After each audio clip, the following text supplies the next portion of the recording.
What's good, everybody, man? Machiavelli back in the building. How have y'all been, man? It's been super long. I really apologize, you guys, but I tell you guys all the time, man. I have family outside of this, so usually around this time of the year, holiday season, it's chaotic with the family. I'm doing this, I'm doing that, I'm doing this, I'm doing that. I'm playing all my roles in life, bro. You know, father, son, boyfriend, I'm getting pulled from everywhere. So it's a hectic time of the year, but happy belated New Year's to everybody. If I didn't tell you guys already, happy belated Thanksgiving, I guess.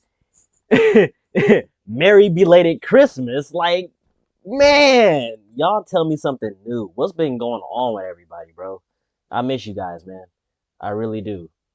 This whole entire time, I'm like, man, I know my supporters, they miss me, bro. I gotta come back. Because I think the last video I did was me showing that I got a new car, but then that was it.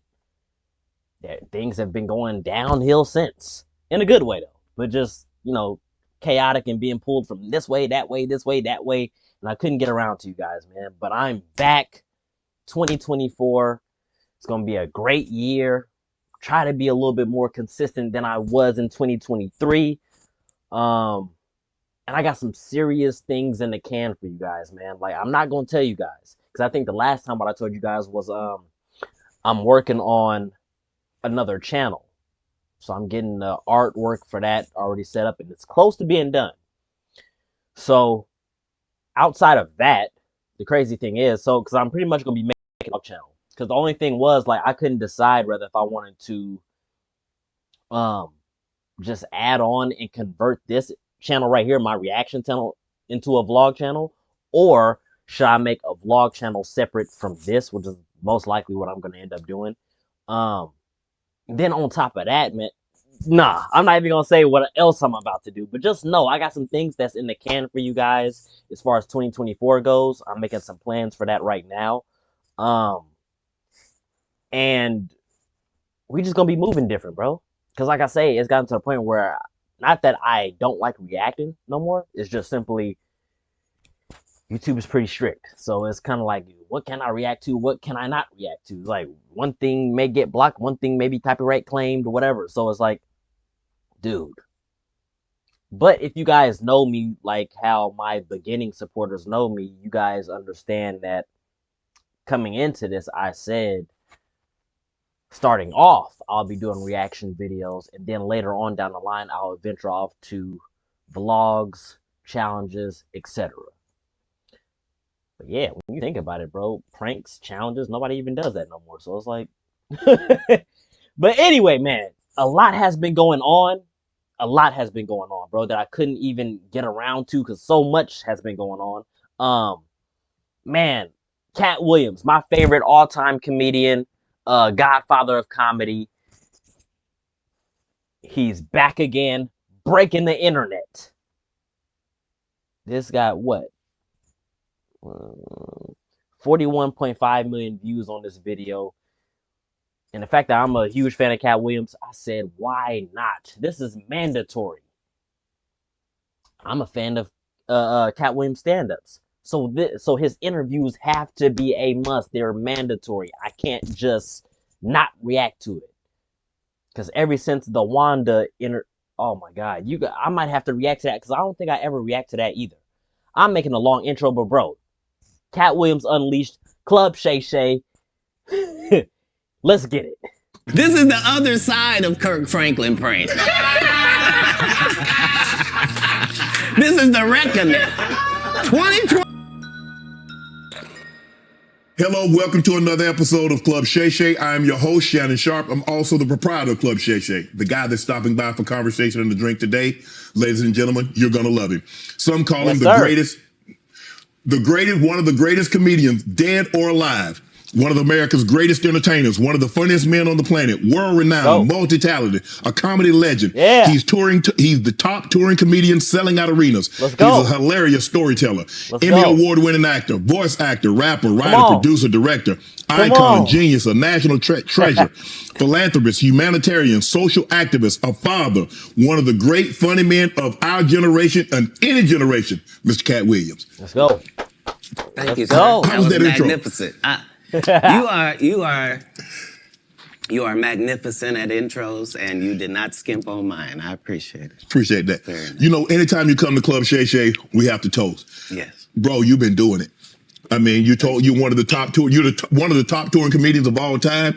You already got started before we started taping. I did. Appreciate that. Tell the people at home. I thought they was lying, and yeah, this particular alcohol is stronger than you think it would be, probably by about 2, and unbelievably smoother and milder by the same maybe 30% than you could possibly expect. And unlike cognacs the world over, this one doesn't taste like wood at the end, and it doesn't taste like it's got artificial colors, and it doesn't taste like it's got artificial flavors. It's a fine product. He's a connoisseur. You can tell he's a connoisseur. He's a cognac connoisseur. He understands the method that goes into making cognac. Right. Well, as a comedian, you get free drinks at the club. So all comedians either turn out to be connoisseurs like myself, right, or straight up and down alcoholics like 60% of Hollywood. Well, thanks for stopping by the club. I understand that you're very, very busy, and for you to take time out of your busy schedule and stop in today, we really, really appreciate it here at Club Shay Shay. So thanks for stopping by, Katt. And I needed you to know why I came by. Yeah, I need you to tell us why.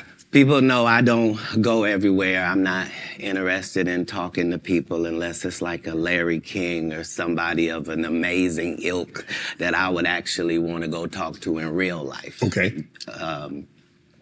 I don't do it so I can sell product, and I got things to sell, so let me come talk. You have a great product here, and as a fan base, we love the attention that you spend on the guests. We love how much work you've done, how well you know them, how prepared you are. The same things that we liked about you in football. You brought that on over to here, and that's why it resonates. And the reason I had to come is because you've made a safe place for the truth to be told. You know what I mean? Thank you. I appreciate and that. I have watched all of these lowbrow comedians come here and disrespect you in your face and tell you straight up lies.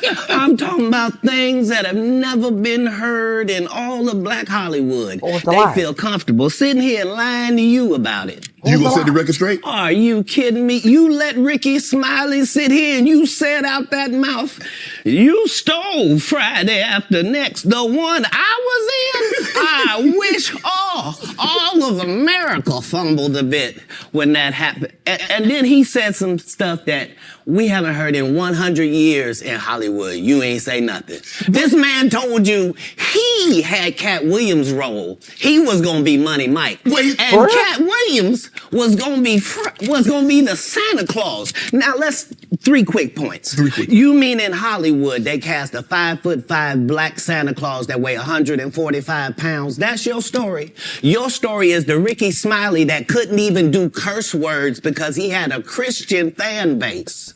He was gonna play the pimp. Why you didn't ask him why has he played a woman in more movies than he's played a man? Well, I didn't know he shouldn't be able. You wouldn't let a Wait. What is going on? Hollywood, 5'5". Oh, hold on. Let me take that back for a second. Resonates, and the reason I had to come is because you've made a safe place. First words, because he had a Christian fan base. We haven't heard in 100 years in Hollywood. You ain't say nothing. This man told you he had Katt Williams' role. He was gonna be Money Mike. And Katt Williams was gonna be the Santa Claus. Now let's 3 quick points. 3 quick. You mean in Hollywood they cast a 5'5" black Santa Claus that weigh 145 pounds? That's your story. Your story is the Ricky Smiley that couldn't even do curse words because he had a Christian fan base. He was gonna play the pimp. Why you didn't ask him why has he played a woman in more movies than he's played a man? Well, I didn't know He shouldn't be able. You wouldn't let a athlete that been on steroids talk about one of the greats. Ricky Smiley can't act because Ricky Smiley can't act. He told you the story about when the movie came out. Where did he say he watched it? At home. He wasn't even at the premiere. You telling this man you stole that. Oh, so he could get his name in the same sentence with a great one. It is sad. He was just that bitter when we were shooting it. He told everybody, it should have been my role. Everybody on the scene. Why do you think no cast member has ever said anything? He couldn't have played that role like you. I thought he was... Sir, no one... Why no... He was with KD? He beat up Terry Crews? Why nobody know this story? You talking about in Hollywood, they switched off roles. You take this and he... What? So Ricky Smiley knows this, and I don't know why he would lose a child and come on the air and start lying. That's why people believe in rituals right there. It's because, well, why would he lie? I don't know why liars lie, but I can tell you this. We auditioned in Los Angeles. Yes. I was audition number 201. 200 black comedians auditioned for the role of Money Mike with me. You're saying all 201 of us was auditioning and you had already had the role and had already shot the role in 4 days? The truth of the matter is, the Money Mike in the original script got raped in the bathroom, and that's what Ricky Smiley was okay with. Katt Williams had to take the risk in front of the studios and the cast and our powers that be in his very first movie and say respectfully, humbly, guys, if we talk... Bruh, I did not know anything about that. I'm pretty sure nobody else did either. All the fans from, from Friday After Next, when the movie first came out, bruh, like, you would have never thought this actually happened. So this, once again, this is like a lot of things behind closed doors that happened that we don't know about, bro. Talking about anything else, I have no credibility and I have no pull. But we're talking about comedy, right, where I have all the credibility and all the pull. The problem with Friday After Next is we're trying to make a classic comedy. And this comedy involves a rape. And rape is never funny, no matter who it happens to or what the circumstances are. If you would allow me to allow us to do this movie without a black man getting raped in it, I promise you that it will be twice as funny as it would be with him getting raped.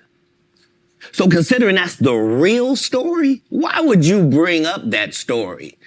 35 members of the cast and crew have never brought up that Ricky Smiley was gonna play Money Mike.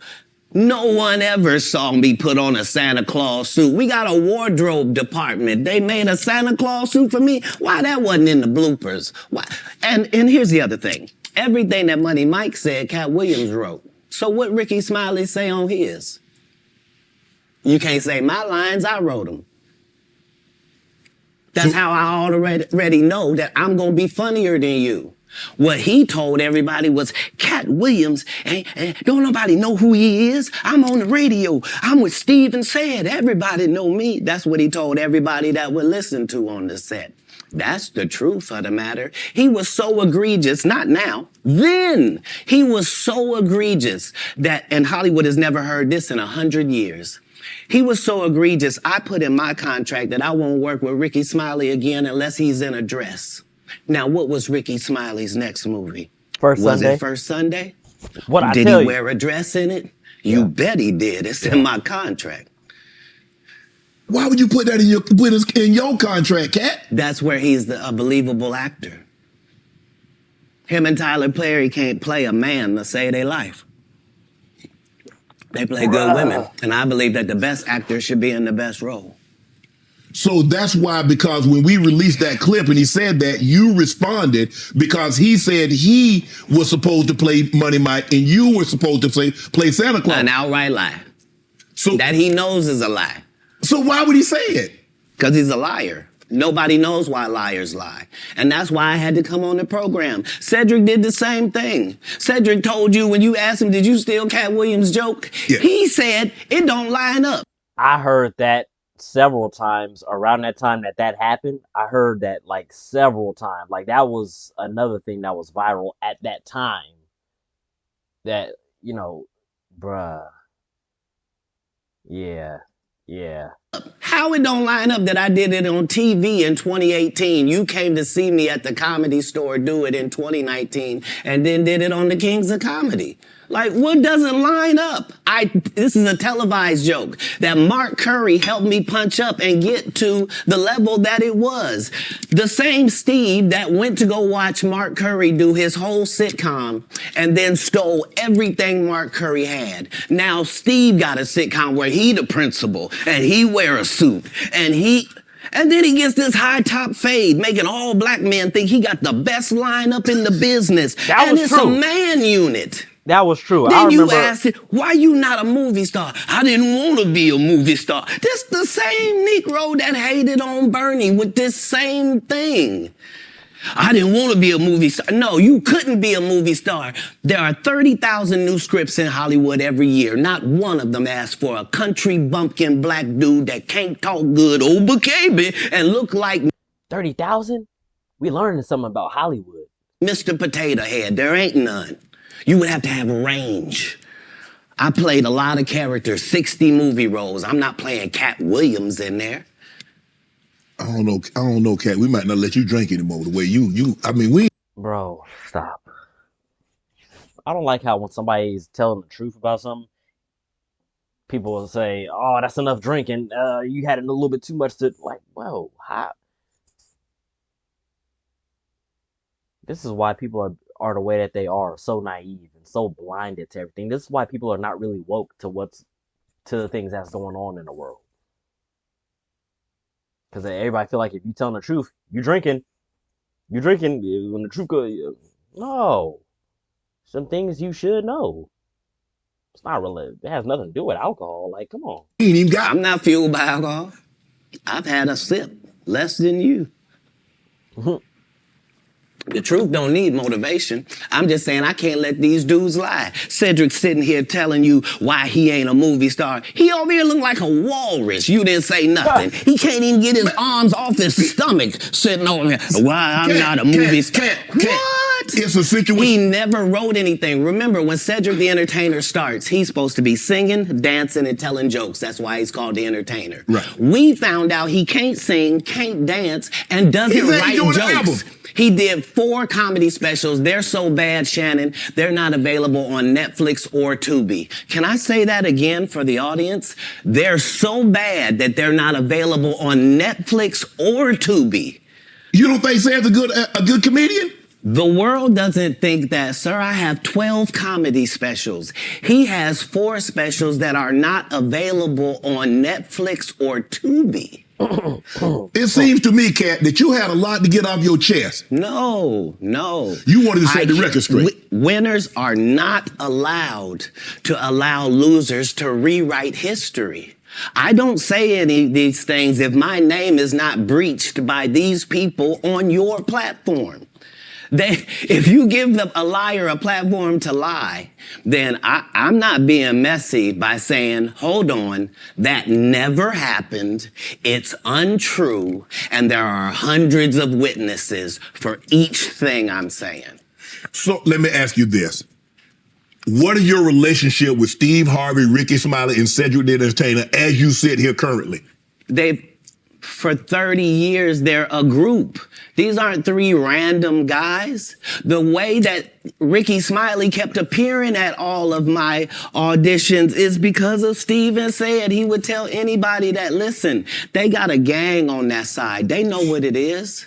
They know who the gang is. Why Earthquake not in movies? Because he's illiterate. He can't read. And they found that out when they gave him a show and put the cards in front of him. Like, all of these dudes are co-entwined and they share secrets. And this is the age of truth. And the truth doesn't need to be scared of the fact that people tell lies. Katt's on drugs. Where are the stories? Why is there no story of anybody who ever sold a drug to me, did a drug with me, was around me when I was inebriated? I got 5 daughters. I got 5 sons. Why would we tell these ridiculous stories? Because it's competition. You feel like, well, why comedy guys can't just get along? Yes. Why didn't you get along with the other teams you were competing against? If you're a Denver Bronco, why you don't get along with the Cowboys? Something wrong with you? But I don't disagree. I don't dislike all the Cowboys. Katt, damn, you like this? No, that's not. Okay, what comedians do you like? Did you play against the team? Yes. I've taken 46 comedians with me on the road. 46. Okay. I'm not the comedian you can give that to. I only put on comedians that are funnier than me. Anybody that ever told you differently was a fat Faison liar. There's nobody like me in the business. Faison just caught a straight. Faison said that getting a Netflix special is... In case you guys don't know who Faison is, but I'm pretty sure most of you guys do, that's Big Worm from Friday. So, you know, Big Perm, Big Worm, the orange lowrider with the curlers in his head, ice cream man. Yeah. It's easy. I have 12 specials. Guess how many Faison got? 0. So why is he allowed to have conversations about real stand-up people? We do not let people who are on the juice discuss real athletes. That's all. As a journalist, that's all. That's all I'm saying. Okay. I don't harbor any resentment to any of these entities because I can't be jealous. I've never seen them have anything that I ever wanted. If you sign up for their program, you get a light-skinned, weird-faced wife that never do an interview. Listen, in 20 years, won't do an interview. Nobody's ever talked to her, and she's never been interviewed anywhere. And now, understand, I'm not talking about one person. What I just told you applies to 7 people. How they all end up with that. That's part of what you get. I came in this business saying I was going to expose. When I talked about Michael Jackson, when I talked about R. Kelly, they canceled me for these things because why would you talk about another black dude? Race is not where the line is drawn. It's God's side and the other side.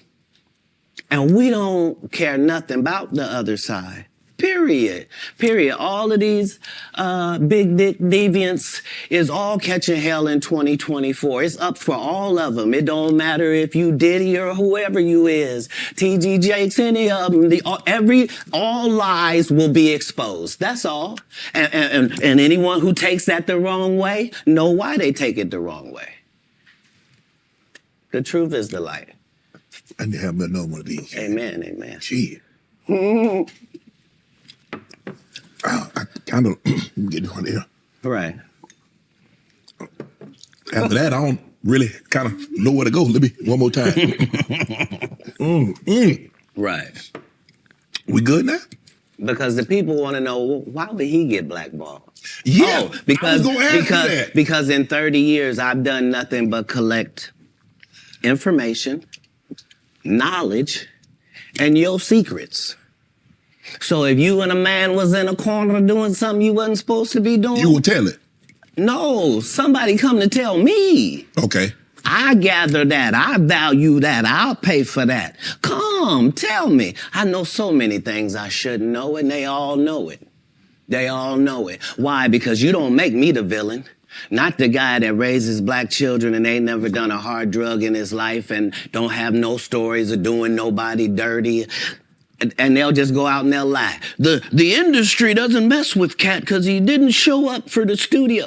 No studios have ever said that. Look at my IMDb. It will show you that no studio has ever lost money with me on the script. How? That's why I'm saying, that's why I can't let Ricky Smiley say he was supposed to play Money Mike. Because I wrote the words for Money Mike. I designed the hair for Money Mike. I collaborated with the wardrobe department and made outfits to make sure that no one in America would be wearing what Money Mike was wearing. I told them to go get the Prowler. I then told them to paint it purple. I told them don't have an actor at playing a pimp. We could get an actual pimp, Archbishop Magic Don Juan, to play. Like, I did far too much work for somebody to come years later and try to tag along just for their own self-aggrandizement. Why didn't Cube set the record straight? Terry Crews could have set the record straight. Mike Epps could have set the record straight. Why none of them set the record straight? That's what you were supposed to ask him when he told you those lies that no one's ever heard. Right, but he's telling you something no one's ever heard of. Nobody has ever heard, oh, Ben Affleck and Matt Damon was in a movie, and somebody said, y'all should switch roles. And, like, this is a business. But that's the thing, Katt. Normally when people are giving you information, I'm thinking I'm hearing it for the first time, and they're giving information no one else knows or has ever heard. So I'm taking them at face value. These are this is like Steve Harvey telling people he used to be homeless. That's my story. That's not his story. Steve Harvey wasn't never homeless. When Mark Curry was touring with him 25 years ago, he was making $3,000 a show in cash and doing 5 shows a week. They just tell the stories. Thanks to my wife, I'm where I am. You said that about the first wife. You forget that? You told us it was her. Then you went and married somebody else that think like a man. Like, what are you talking about? They think they can rewrite history. Guy Torrey did a beautiful special about the Comedy Store and Fat Tuesday, where he said that Steve and Cedric and Kevin Hart and Tiffany Haddish came through there and made... All lies. Steve and Cedric never performed at the Comedy Store at all. Tiffany was only seen at the Laugh Factory.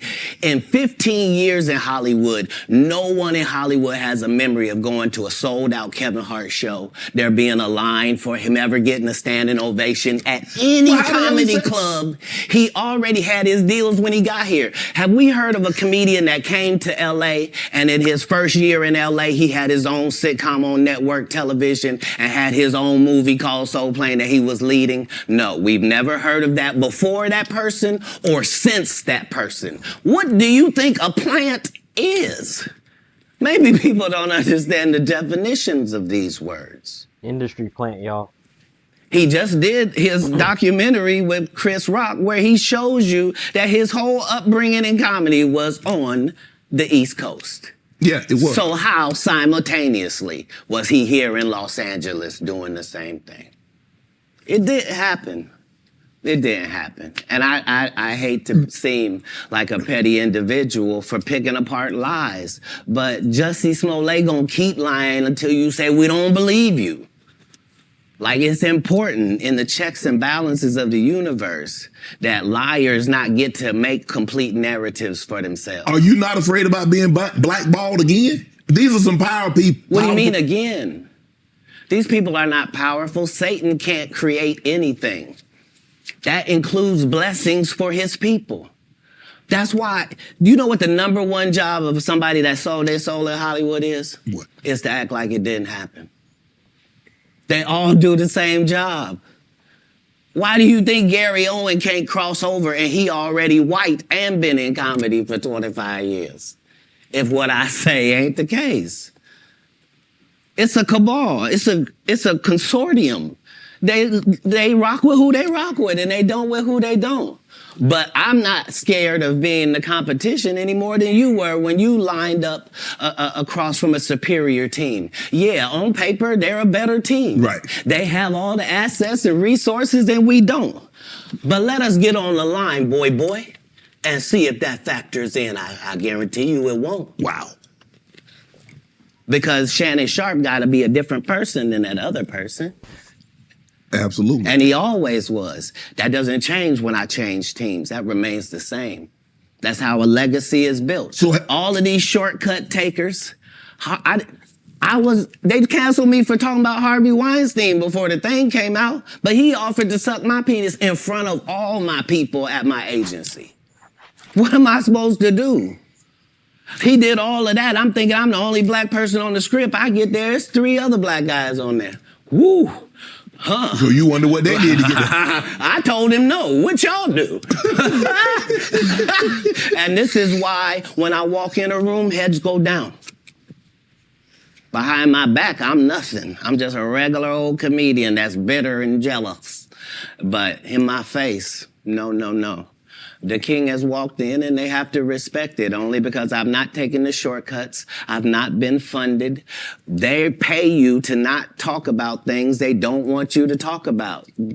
They tell you that themselves. I can't do that because Steve told you that he stopped doing stand-up because he has 7 TV shows. The only problem is when he stopped stand-up, he didn't have those 7 TV shows. He stopped stand-up because he got in a comedy battle called the Championship of Stand-Up Comedy with one Katt Williams in Detroit in front of 10,000 people and lost because Katt Williams said he was actually bald and that was a wig. And I went in, and that's why he couldn't do stand-up anymore. Imagine him coming to tell you another story where he got so big and it was Bernie and them's fault because they wanted to be movie stars. What? You called Ocean 11 to get that nigga's part. What do you mean you didn't want to be a movie star? So on the behalf of Bernie, I would have to say what I have to say. Have you ever been on tour with any of these guys? Every guy I mentioned to you is not funny out there in real life. So no. Faison's never done his own tour in 30 years. Steve Harvey don't do stand-up no more. Cedric doesn't write. I'm sorry, he doesn't write. Ricky Smiley has been playing the same old black woman forever. Like, you can't get a young fan base with that. Like, you gotta be doing karaoke around the country to make that work. Right. And he is. But I'm a stand-up comedian. This is my 19th 100-city tour. I'm not gonna have a conversation with these lazy bums that'll take a shortcut at any point. Yes, it's easier for you to juice than to get in the gym, but you don't get to bring that body in here talking crazy. Talk about how good you look. What? No, there's too many comics out there that are putting their life on the line to tell these jokes, man. Okay, let's get to your upbringing. We're gonna circle back and we'll get some... I want to protect him real quick, because you had said for the Kings of Comedy, it was in 2018, 2019, but did you mean 1999? Because it came out in 2000, so I just want to make sure. No. So what I meant to say was, remember, he said, I couldn't do stand-up anymore. I had 7 TV shows. I said he didn't have any of those TV shows at the time. I know you talking about Cedric. Joke stealing from Cedric. Cedric. Okay, so you had said that 2018, 2019, but it came out in 2000, so I just want to make sure. Okay, no. What comes out in 2000? The original Kings of Comedy. Right. I'm on BET's Comic View, and they're using this as the commercial in 1998. Okay. That's why I'm saying, yeah. So if I said the dates wrong, let's go back and clear that up. Okay. You said, I had Cedric on here, and I asked him about the joke stealing, and he said the timeline doesn't add up. Correct. To that point, you say. Right. So he thought that I was just a no-name comedian and that he could take this joke and nobody would know. Right. The issue was that I had already done this particular joke on BET's Comic View twice. Right. It had done so well on BET's Comic View that they had made it part of the commercial. So part of the commercial of make sure you tune in to BET was you seeing me doing this joke. Right. And this joke is one of those jokes in comedy where you set it up and it takes a little longer to set it up, takes about 3 minutes. But then you're just hitting them with jokes after that because you don't have to set it up. Right. Mark Curry had already helped me work on this joke because I thought it was good because I was getting a standing ovation on it. He had me go back in the lab and help me craft it to be an even more powerful joke. So this is not just a random joke. This is my very best joke, and it's my last joke, and it's my closing joke. Okay.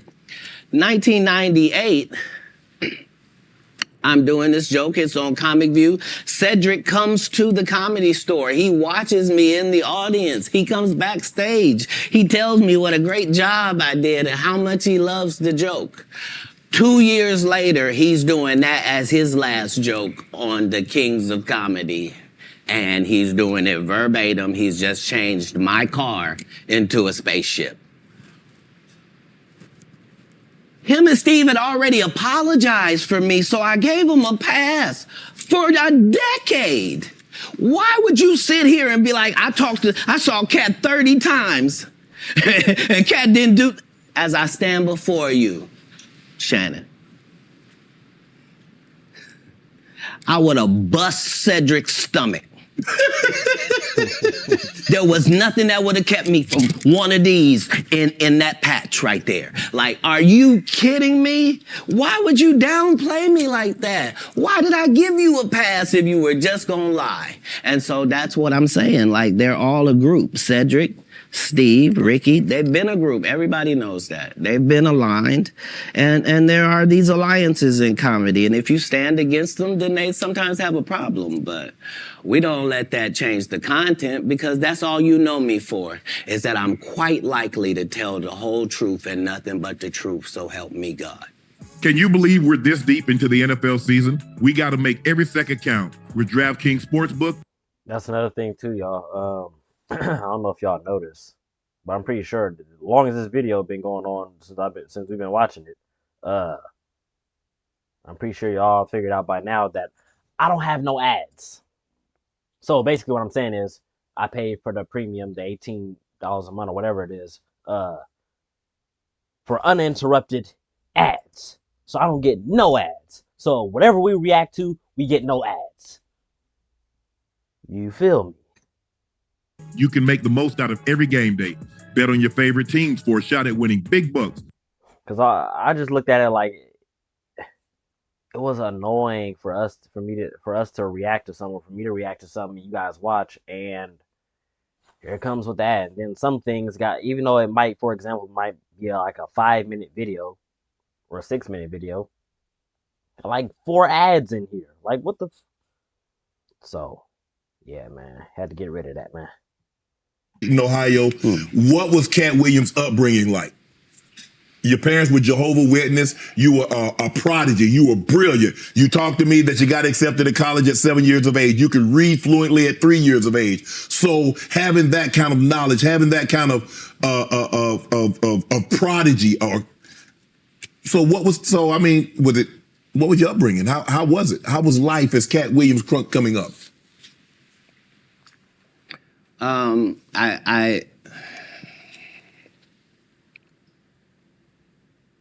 I was often confused because I knew things and I wasn't sure how I knew them. I knew things that I felt like I don't have a reason that I know this, but I love to read. I was voracious because they told me when I was young that knowledge was powerful. That knowledge was power, and I had studied powerful people, and I really believed that. I immediately, my next project was to read the whole encyclopedia set. So when you're like 6, 7 years old, you read the whole encyclopedia set, you think you're one of the smartest people in the world, right, only to get out in the world and find out you don't know anything, you know? So it was a confusing time, but yeah, I had a childhood. I was grown, but I at 5 years old, I was in front of 10,000 people giving a performance with a full suit and tie on. You know what I mean? So yeah. It came full circle.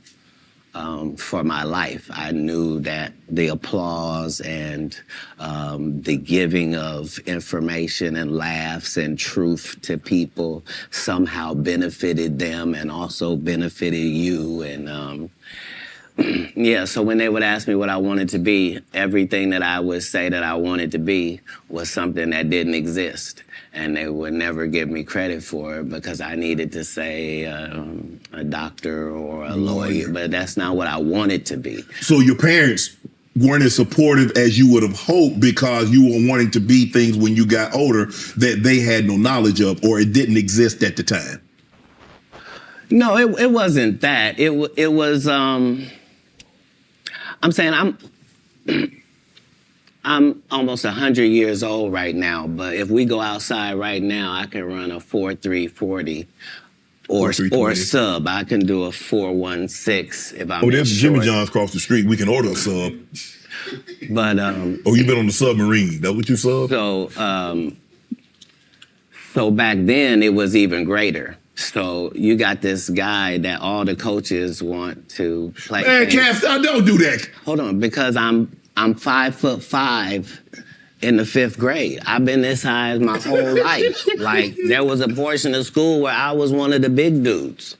Like as soon as everybody caught their growth spurt, I was out of there. But I'm saying I was a competitive individual. My father was an athlete. I can see that. Like, no, I've been 145 pounds my whole career. That's why I never bothered when they said, your cat's on drugs. I knew, how you gonna prove that? My body is a temple. I've been the same size since I was 10. Like, what do you? Yeah, like I haven't changed off this pivot foot. This has always been who I was before stand up or anything. But it was an interesting childhood. I appreciate my parents, even though I couldn't live within the religious frameworks of what they had set up. But that was more not wanting to live a double life and not want to embarrass my family. You know what I mean? Because I read where a form of punishment for you is that they would take books because you mentioned you were such a voracious reader. And a form of punishment was when they would take the books for them because you could read fluently. You told me how at like 3 or 4 years old you could read, not just a little child's book, but you could read. Well, I'm saying when we go to Haiti to do missionary work, understand that my mother and my father, nobody that's there with us speaks French. And it speaks Creole and reads French. So I'm in charge of everything, from the housing to the cars to the gardener. Like I'm saying, so I'm not just reading, I'm reading in multiple languages. Like how old are you? I'm probably reading 3,000 books a year. From the time that I'm 8 years old to the time that I'm 12. No fiction books at all. I'm only reading nonfiction. You could drive. At 12, you received a full scholarship to the National Science Academy in Dayton, Ohio. But you failed, so you would become ineligible. Why didn't you want to take that opportunity? I didn't see it as an opportunity. When I got in there, all the students were wearing lab coats, and it seemed very confined and restricted, and nobody seemed like they were having fun. It just seemed like everybody was smart. I didn't want that. That wasn't what I was signing up for at all. And plus, I thought that Jesus was my big homie. So you know how you get a story about a dude joined the gang and you get a big homie, right? Like at this particular point in my life, my thought is that the Bible is the greatest book that's ever been written. Okay. That it houses the truth, and that it gives you this story of Jesus, and that I'm supposed to be like him. Okay. So it's already in my head that as soon as I get 13, I'm leaving. You at 13, you not only like, okay, Mom, I'm moving out. You moved from Ohio to Florida on your own. You weren't afraid. I mean, you like, did you? Hold on. Did you not have? So what were you going to do when you got to Florida? Don't say I wasn't afraid. There's no such thing as a human being of not being afraid. Okay. There are certain human beings that understand that being afraid in no way stops you from doing what you got to do. Okay. So I was afraid, but I couldn't be that afraid because I knew what had happened with Jesus. I knew how it worked out. I knew that I wasn't in the wrong with how I was feeling, and I knew that I didn't have any bad intentions in it. Right. So I trusted God that it would work out. Why Florida? Because if you're raised in Ohio, the one thing on your list is, I'm gonna get away from snow, and I'm gonna get as far I want to go. Tell me the place. I literally went to a truck stop and I asked all the truck drivers where they was going. And there was one guy going to California and there was one guy going to Florida. And they told me how long it was going to take. And so that's why I ended up in Miami. Because... How'd you get there? You caught a bus? No, I just told you. I was at the truck stop. So you hitchhiked? I didn't hitchhike. I got in the back of the dude's 18-wheeler, me and my Rottweiler puppy and my suitcase. Yeah, because I probably had $2,500 on me like I was shoveling snow and cutting grass. Like I always had pockets full of money. When did you make the decision that you were going to leave Ohio and go somewhere? And it ended up being Florida. But when did you know that you were leaving Dayton, Ohio, going to Florida? In my father and I's last interaction, somebody could have not made it. And we both understood that was all bad. What was the disagreement about? If you say that my family is very religious, just say I'm not. So anything that I'm going to do is going to fall out of the guidelines. Right. But I'm not going to let you tell me what I'm going to be, especially if what you're saying is wrong. I can't condone wrong. And if I find out that something is wrong and I tell you it's wrong and you don't back me, that's what it is. Even as a young child, you were willing to tell your parents that some of the things that you're saying doesn't coincide with what I've been reading in the Bible. No. Very simply, don't try to disfellowship me for sexual acts and I'm a virgin. Sorry, God don't make mistakes. You don't get 2 times to fuck me over. What do you mean you went to God and he told you I was guilty? You just lied on God.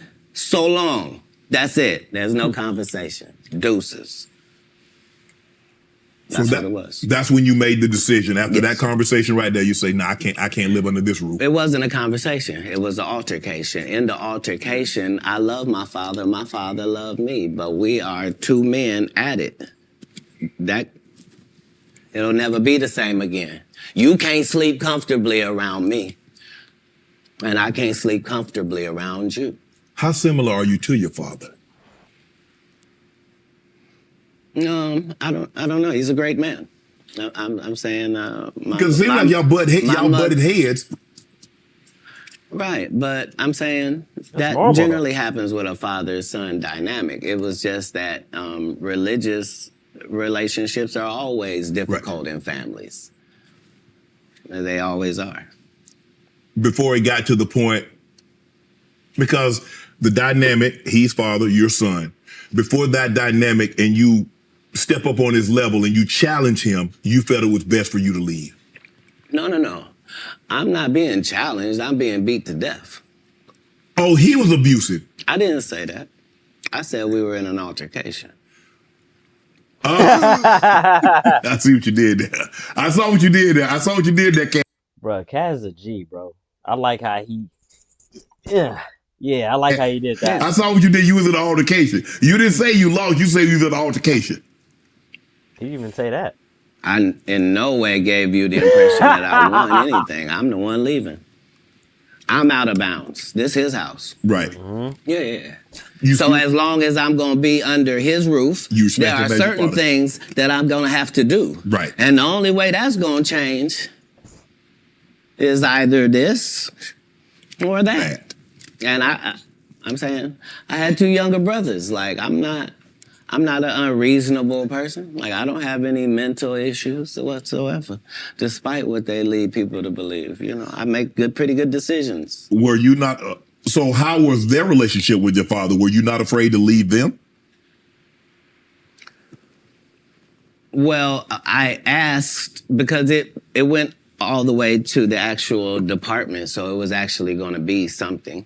And when I asked them if they could just make sure that my brothers didn't get separated and what have you, they said they couldn't make those type of guarantees, that they weren't really sure what would happen if this went down. And so part of leaving was the hope that it would be okay for them, because none of them experienced what I experienced. I'm saying I'm the oldest. It's a lot riding on me. I'm supposed to at least religiously hold down the family's name Correct. at this household. Right. You know what I mean? How much older are you than the baby and the knee baby?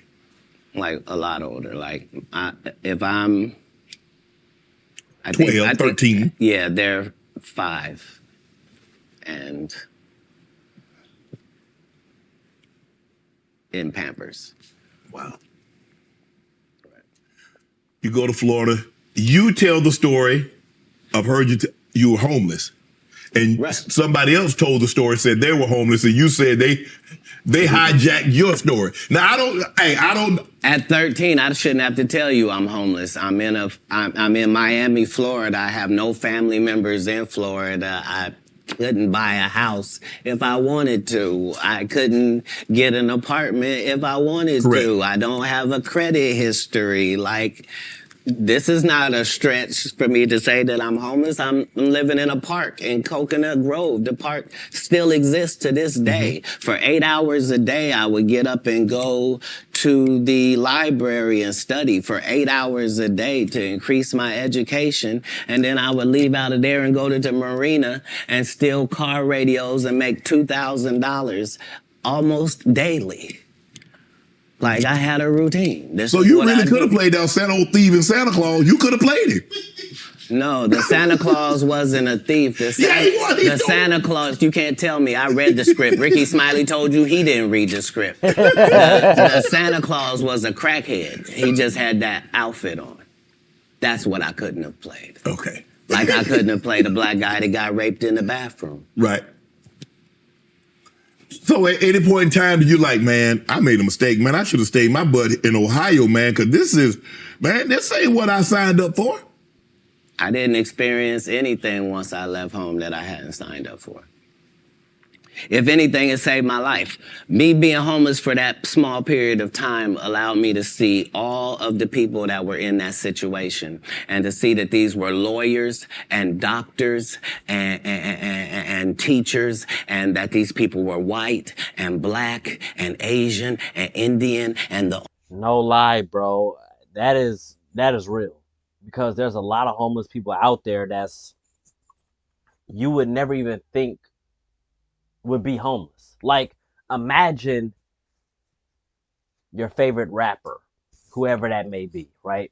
Imagine them being homeless. They lost everything. Family, wife, cars, jewelry, money, everything. These people once upon a time were that, whether if they were, well, I'm not going to say it, but I'm not going to say it on here. But a lot of these people were successful once upon a time, but because of the bad decisions that they made, led them right here. Or sometimes not even really so much bad decisions financially, not even just that, but also it may have been I got hooked up with a friend, or sometimes I've even heard these type of stories where a guy got with a woman because she was so fine and so attractive. She peer pressured him into, smoking, what? And then next thing you know, his life made a complete 360. Dealing with this one attractive woman who he thought, wouldn't lead him down that path, led him down that path. And there's a such thing, like I say, called peer pressure that, I'm pretty sure a lot of us have went through before. I've even went through it. No shame in my game. I've went through it. But I didn't fall into it. Just because you go through it, just because those times present itself, don't mean you have to say yes. Don't mean you have to give in, bro. That's one thing I want to spread out to everybody that's young, that's watching this. Peer pressure is going to hit you. Whether they try to do it and they're going to try even as a grown adult, believe it or not. But when I got first exposed to peer pressure, it was in high school. So, but nowadays, since time has changed and become a little bit more crucial than when it was when I was going to school, I would say right now, elementary schoolers, middle schoolers, and high schoolers, college too, don't do it. Don't buy into it. It's not worth it. if you know this isn't what you wouldn't have done if you were by yourself in your own state of mind, don't do it just because somebody's saying, come on, try it, come on, just try it. At least for me, just try it. Because some people are easily manipulative, you know? Some people can easily be manipulated into doing something. But don't fall for it, bro. The only thing that change your life, all of not these in a homeless good way. people had in common was they made a bad decision and aligned themselves with drugs. And I interviewed them all. What drug? And guess what, Shannon? Nobody had a great story. Nobody had a great story of what meth had done for them, what crack had done for them, what cocaine had done for them, what heroin had done for them, what speed had done for them. Nobody had them stories. Everybody's story was, I had my life together. And then I decided to do this dumb thing. And I lost my wife, I lost my house, I lost my cars, I lost my reputation, and now I'm out here sucking penis in the woods. I don't know about all that though, but I mean, but yeah, make those type of decisions in life, you guys. And yeah, that probably will be you. And then maybe not, but either way it goes, you probably won't be in the woods, but the scenarios would be the same. The situation would be the same. That's why I say, man, you guys, whatever good path you're on, do not deviate off into something else. Don't. Because it'll change your life, little do you know. I know everybody said, oh, it just grows like this. It just comes from the earth. That's cool and all, but it's not what it was back when our parents were in school and they were smoking, you know. Things now are a lot stronger, a lot more crucial, and a lot more detrimental. So what? Talk about scared straight. You ain't got to worry about me. If it ain't weed or nicotine, you won't see me touching it. I don't want no parts. I done seen what these things can do to people. Anything that take over your free will is the devil itself. Mm-hmm. Have you ever thought about what your life would have been had you stayed in Dayton, Ohio? No. That's like asking somebody that's in the NBA for 14 years, like, what would have happened if you didn't come to the NBA? Well, I shudder to think. I thought it was what I was made for. I thought it was what I was built for. Anybody that knows me will tell you that when they first met Katt Williams, when I was Cat in the Hat, and they tell these stories about how he changed his name. Look, the truth of the matter is Disney sued me. Yeah, I was Cat in the Hat. They sent me a cease and desist letter, and I'm not even making $25,000 a year. And the mega company Disney has sent me a cease and desist telling me I can't use any variations of that name. Fine, I'm Katt Williams. That's all that happened. I have been this same product the entire time. They will tell you when they first saw me doing stand-up, I was just like this. This is what I bring. This is my style. When did you know were you always funny? Did you always want to be a comedian? Did you stumble on a comedianship? No, I loved what they did. And so I studied them, all of them. I studied all of the white comedians because I wanted to know, why is Monty Python funny? Why is Don not so talented? I wanted to know, what is George Carlin's thing? Like, so I studied all of the comedy masters regardless of the field because I loved to laugh. Mm-hmm. I didn't know that these people were making a great living at doing this. I thought this is just what they did. They tell jokes. They're funny people. But I loved the craft. And that's why when I got into the craft, I thought it was my obligation to make sure that I kept writing new material so much that it forced these comedians to stop doing the set they've been doing for 10 years and keep writing some new stuff. And I knew that if I could get that to take on, that most of these bums would have to just quit comedy because they can't keep up. They're not going to keep writing an hour worth of material. Right. I've written an hour worth of material 19 times. They're not going to do it. Why? Because they're not creative writers. They want to get somebody else and have them write it and put it together. So if I'm listening to you correct me if I'm wrong. I think the best thing that ever happened was the internet. Because now they have to. Because normally, like you said, you could do a set and you do that set in Kansas City. People ain't heard it in San Francisco. People ain't heard it in Miami. They ain't heard it in Detroit, Chicago, Atlanta, so forth and so on. Now you do a set, it's on the internet. Somebody heard it. So you can't do a set and make it last 3 months, 4 months. Well,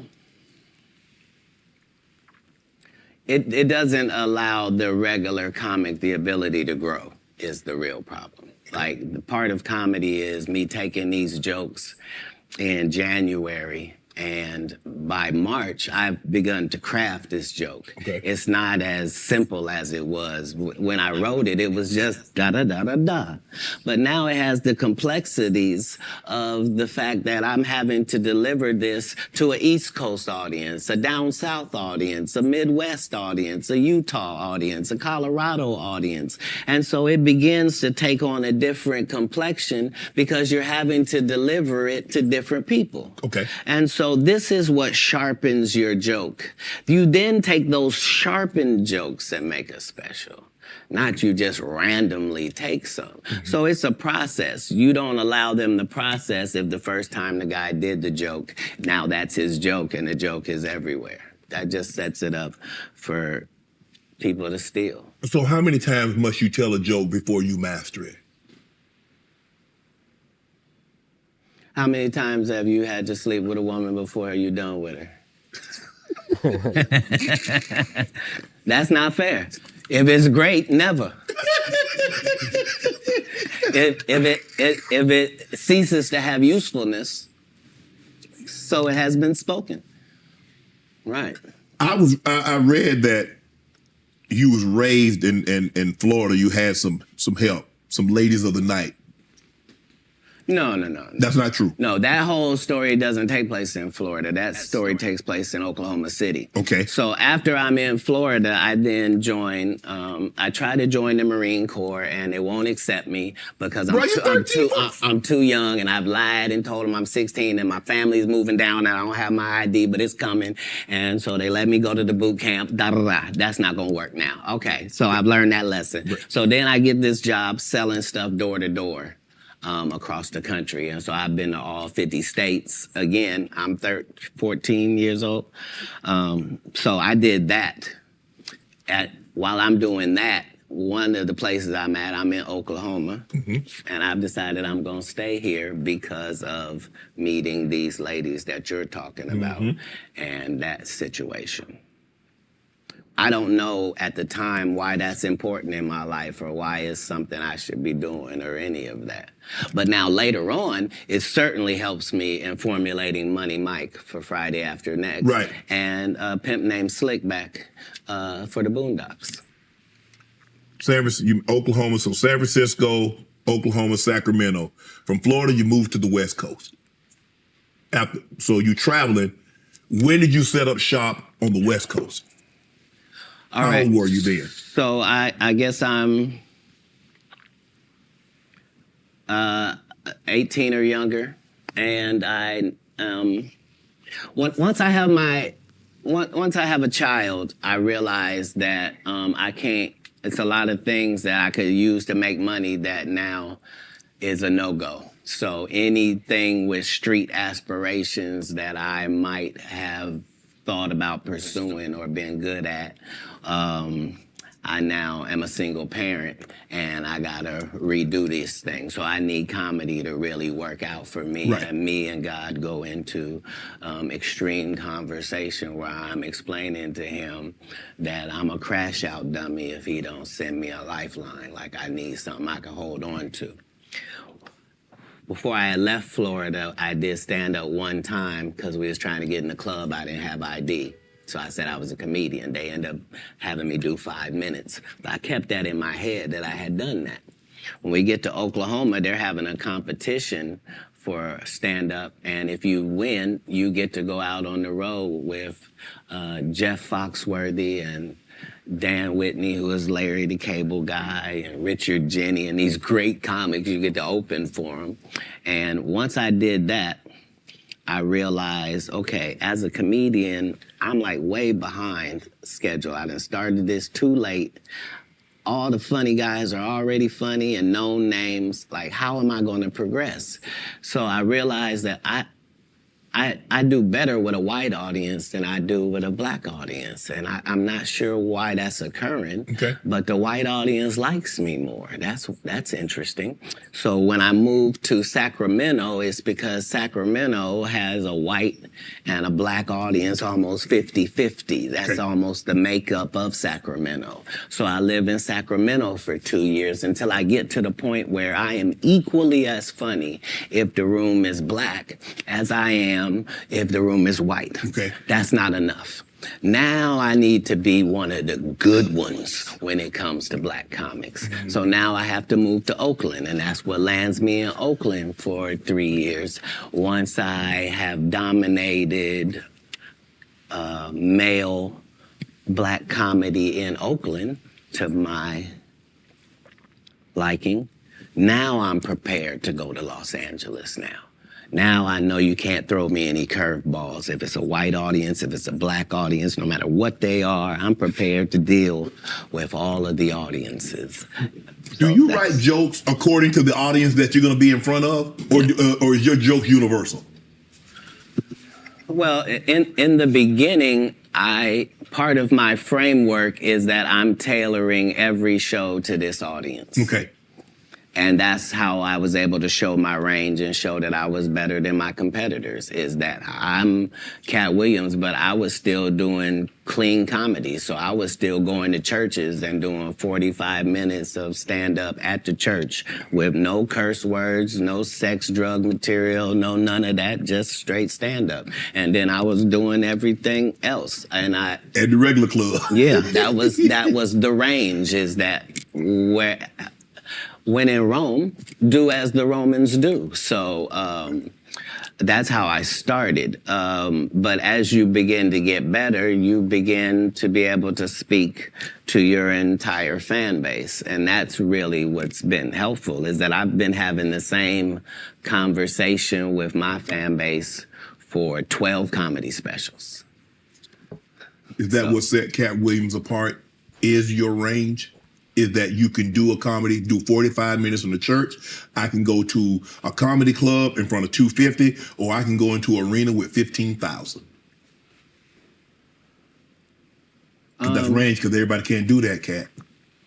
Well, if that's what range is called, then yeah, it's range. But I like the people I'm talking to. Mm-hmm. You see what I'm saying? So it's not like it can't be condescending, because I'm talking to my white male friend when I'm telling that white joke. Right. When I'm talking about this joke about this black lady, I know that black lady. That's who I'm talking to. I'm speaking to this fan base that I've been speaking to from the beginning.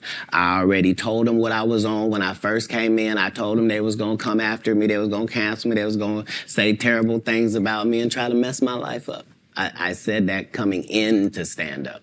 I'm saying it in my So you knew it was going to be. It has to be. I know I'm going into the belly of the beast. How could I be naive? I know that I'm going into Satan's playground, but I'm trying to be so good that you got to bring me in so close that I can see who's doing what and what's going on in there. In San Francisco, you joined the Nation. I was never in San Francisco. I was in Oakland. You was in Oakland. Did you join the Nation? Is that? Yeah, Honorable Minister Farrakhan and I have an extremely close relationship. Bro, that is really dope, bro. A lot of these things that he's talking about, I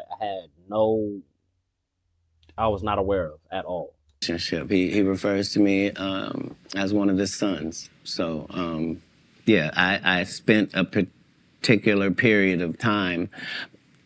Let me explain. Yes. Because my particular background was already religious and super strict, right? I didn't find out about other religions by reading about them. I went to their religion. I don't want to learn from Jewish people from outside. I want to be in a synagogue. I don't want to learn about Muslim people from, I want to be in a mosque. I don't want to hear about the Baptist or the Pentecostal. I want to go to their church and see. And so that was the religious discovery that I was on through that period in my life. When did you know you were funny? Probably about 10 years ago. 10 years ago? Yeah, about 10 years ago. So you didn't think as a child, because obviously you said the very structured background, your family was very religious. So obviously you didn't get an opportunity. I never did a talent show. I was never in any extracurricular activities. I was never in drama. I was never in band camp. I was never a Boy Scout. And you didn't stay in school long enough to get funny because you dropped. You understand. You understand. So there was no, I don't tolerate high school games. I didn't go to high school. I don't know how most of the games they think I play, I'm not even aware of them. But Katt, for you to get on stage, and like I said, a lot of people, like a lot of comedians, I had a few here, they're like, okay, I told jokes to get girls, I told jokes to, get people to laugh at someone else. Yeah. But you is like, you say you did comedy one time in Florida. Yeah. And you had this other opportunity, like in Oklahoma, that they were going to take you out if you won the talent show. You was going to go on the road with these well-known comedians. And I did. But I'm just saying, how in Florida at 13, 14 years of age, you like 16, I can do that. Well, because I knew that there were a lot of other things I could do. Like when I looked at drug dealers, I thought I could do that. Yeah. You but that's easy. So right. And who doesn't like that? Right. Huh? Yeah. I'm trying to figure out how I'm gonna make it.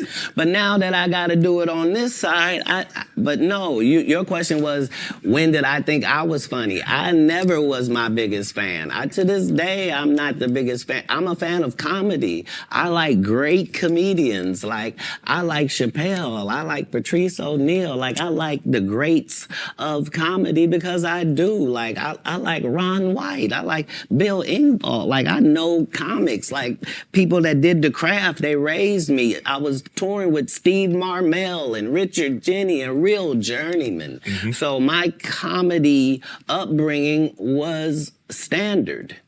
I thought you had to work all night, every night, all around the country, and you had to write jokes, and that you were trying to write jokes that other people weren't writing, and that your job was to be funnier. Like, people that know me will tell you I've been on this. Like, I had a list of all the black comedians that were more famous than me. There was 300 of them on the list, and I had to be able to cross them all out before I could make it to the next level, before I felt like I was funny enough to do that. And so I appreciate what competition does for sports and for my particular sport. And comedy is a sport. What gave you the confidence that you could get on stage? You remember I was 5 years old on stage. Okay. So performing in front of people was no problem. But I was reiterating God's word at that point. Oh. Now, I just have to make sure that the content is good.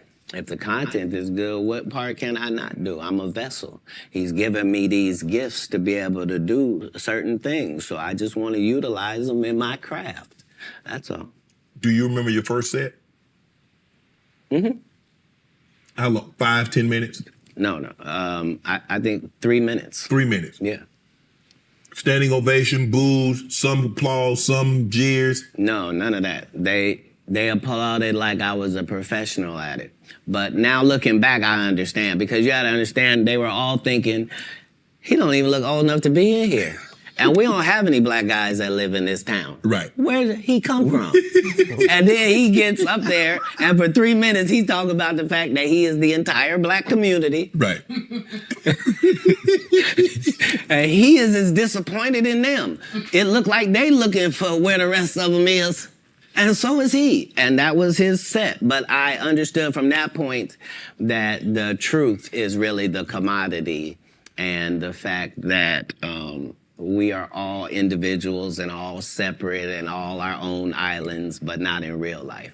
In real life, it's only 5 or 6 different types of people, and you're gonna see them everywhere that you go. And all my enemies all look the same in the eyes, whether it's Faison, Wanda, Aries Spears, they all look like... Man, what you got against Wanda Sykes? You think I don't remember that? Sir? Wanda Sykes and Wanda Smith are 2 separate people. I mean, Wanda Smith. And I had only said one name, sir. Wanda Sykes I'm is amazing. I love Wanda. And I agree. I love Wanda. That's my girl. Mine but I remember on the radio, you went on a radio interview. If I'm not mistaken, that's in Atlanta. Right. And you came on there with seemingly good intentions. And she attacked. Bruh, I'm going to tell y'all right now. I remember when that video first went viral, bro, and I didn't react to it because I wasn't doing YouTube then. Or was I? I don't think so. And even if I was just getting my feet wet into the reacting thing. I wasn't even thinking about reacting to it.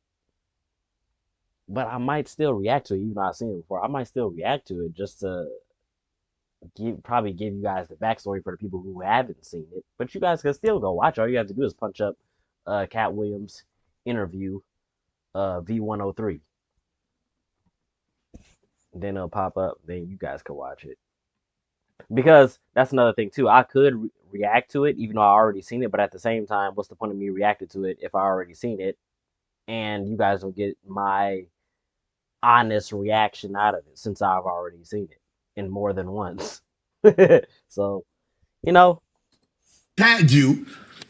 It wasn't just that part. It was the fact that before I go in there, she has a conversation about, okay, now, I just want to talk to you because you just won an Emmy for the city of Atlanta, and this is in Atlanta, and they just want to hear about the Emmy and hear from you and to thank you for what you did putting the city on. Right. Okay. And we won't talk about your kids. We won't talk about jail, no cases. We ain't going to talk about none of that. Right.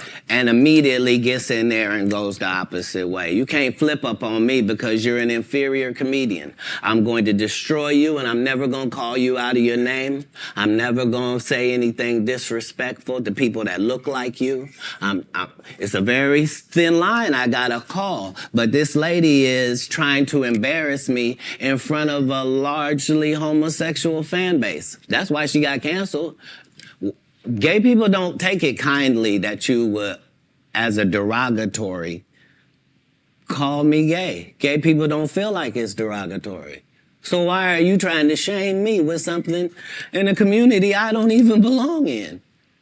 There's no gay people saying I belong over there or been over there. You did, but I have no hatred of over there, and how dare you? You did a number on it, though. Hey. You did a number on it. That's legendary. No, you either believe in karma or you don't.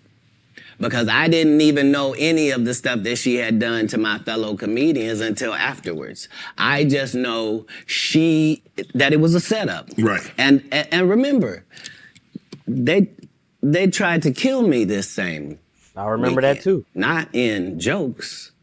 With a real gun in my real face on real camera. Understand I'm losing my life for participating in something that goes along with my job. Like, it's 2 comedians. What do you mean?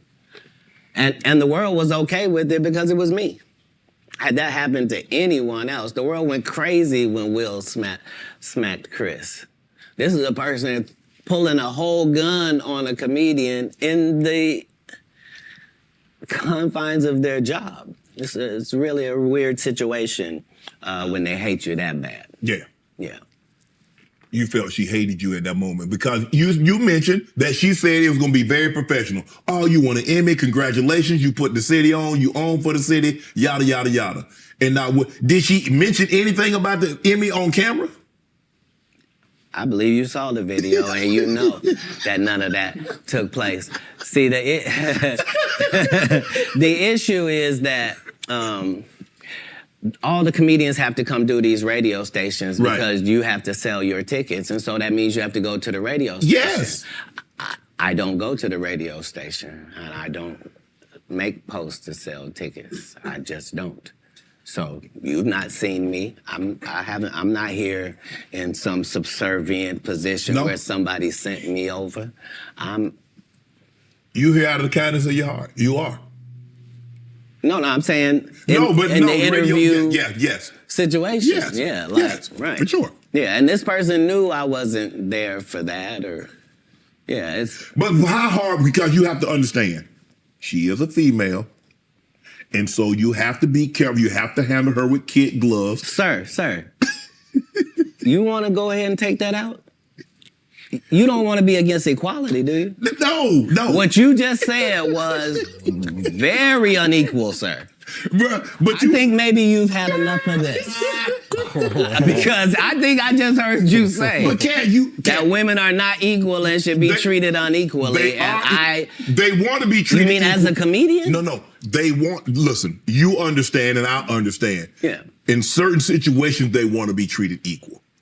Not all situations. And what part of what you saw her get? She deserved everything you gave her. What part would have been different if she was a man? It would have just been more vicious. Yeah, that's my point. I took all the vicious and venom away because I didn't have any. Plus, I understood. I'm not trying to offend black women with short hair. I'm not trying to offend heavyset women. I'm not trying to upset fellow comedians. I'm not trying to do any of that, and I am qualified to be able to do none of that and still eviscerate you because I'm smart enough to know that I need to say that you have gnarled fingers because I know your limited education means you don't know what the word means. So you can't possibly respond to it. You're not sure of the meaning. And I'm going to continue hitting you because this is what comedians do. Right. You've been masquerading that you're a comedian too. And that's the fallacy. So nobody in boxing fights out of their weight class. If you're a 130 pounder, you don't just show up with the 160 pounders. You stay in your weight class. Is that what you wanted to do? No. That she was out of her league when it came to... Because I didn't want to do any of it. I know you didn't want to, but once she took it there, did you feel that you had to go there? Oh, you go where? You could have said, Wanda, I didn't come here for that. I just want to do the interview. I just want to talk about what happened. Oh, you misunderstand my job. My job is to be funny. My job is to be funny first. My first job is to be funny. My second job is to be respectful. My third job is to be immaculate and Gaza strip it. That's non-political. I'm saying if you do it, you let a terrorist accidentally touch over here. And I won't stop burning you down until there ain't nothing left. It'll literally be rubble on top of rubble and I'll still be bombing. Why? Because that's why you should mind your business. This is what F around and find out is about. Right. Have you ever been booed, Katt?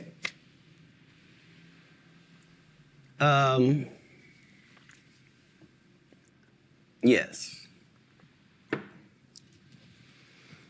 Yeah. I have. What was that feeling like? Did it want to give up? Because when you have, I don't know how early it was in your career. Obviously it hadn't been I don't think it's in the last decade because you've been immaculate. Have you ever dropped a pass? I have.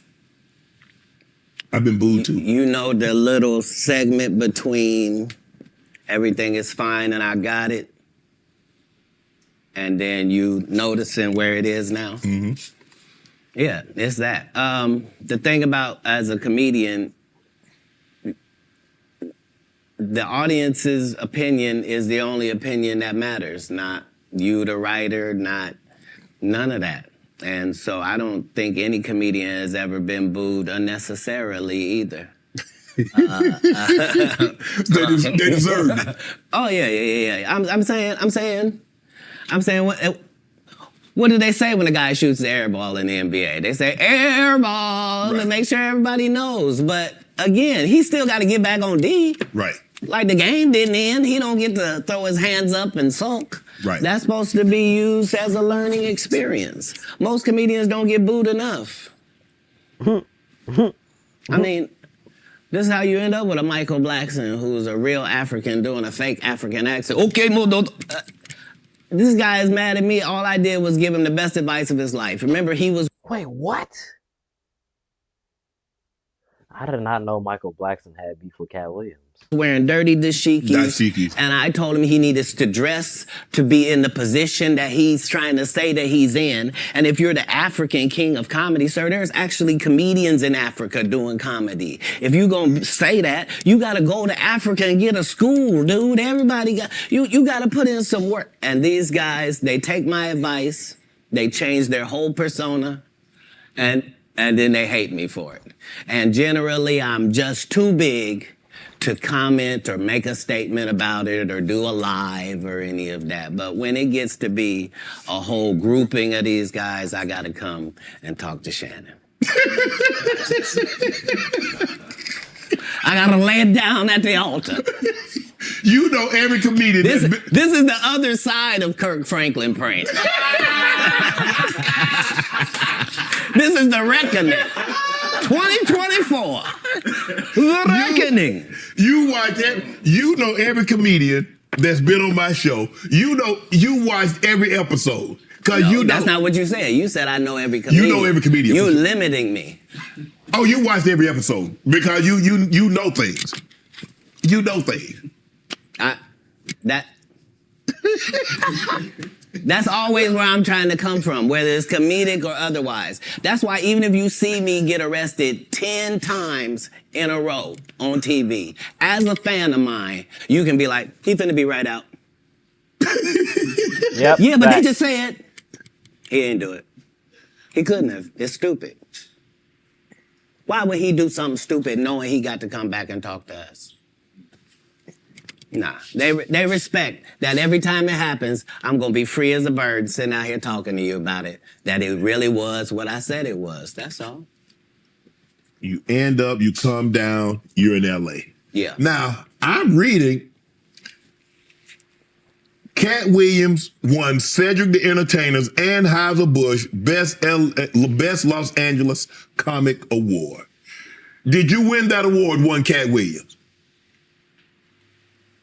It's a simple yes or no. It's not a rhetorical question. It's a question that probably should have been asked to Cedric the Entertainer. I'm asking you. I got you here, though. I know. I couldn't believe Cedric didn't get asked that question. You still a dude's joking and giving an award, and then 10 years later, you don't know nothing about it. Hey, but I promise you this. What? If he sees me again before he sees you, he'll be talking different when you see him. That's for certain. That's the difference. That's what these comics understand, is that I'm not doing nothing for clout. I don't even recognize clout. But eventually, the Lord is going to let me and you be in one hallway. A lot of these dudes go... Kevin Hart done went 25 years without ever being in the same building with me at the same time. If I go in the building, he walk out. You've never seen us in the same building ever in 25 years. Like, it's like that. Why? Why? Yes. Because I'm really the product. It's not what you think.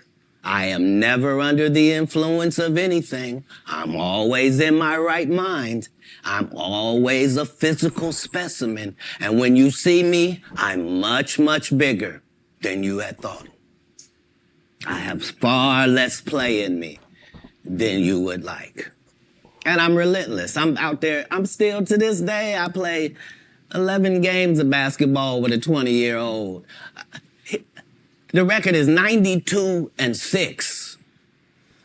This is just in the yard, just to the rack, just because. You work out, Cat? You work out, Cat? Not to the gym. You don't work out in the gym? You do push-ups, sit-ups? My whole life it was just push-ups and sit-ups only. I would do like 100 push-ups a day. Just. I thought you were gonna say 1,000. No. Because this is literally every day. Right. This is not for the for the gram. You know what I mean? Like literally 100 a day. And I would do push-ups, and then I tore both my rotator cuffs.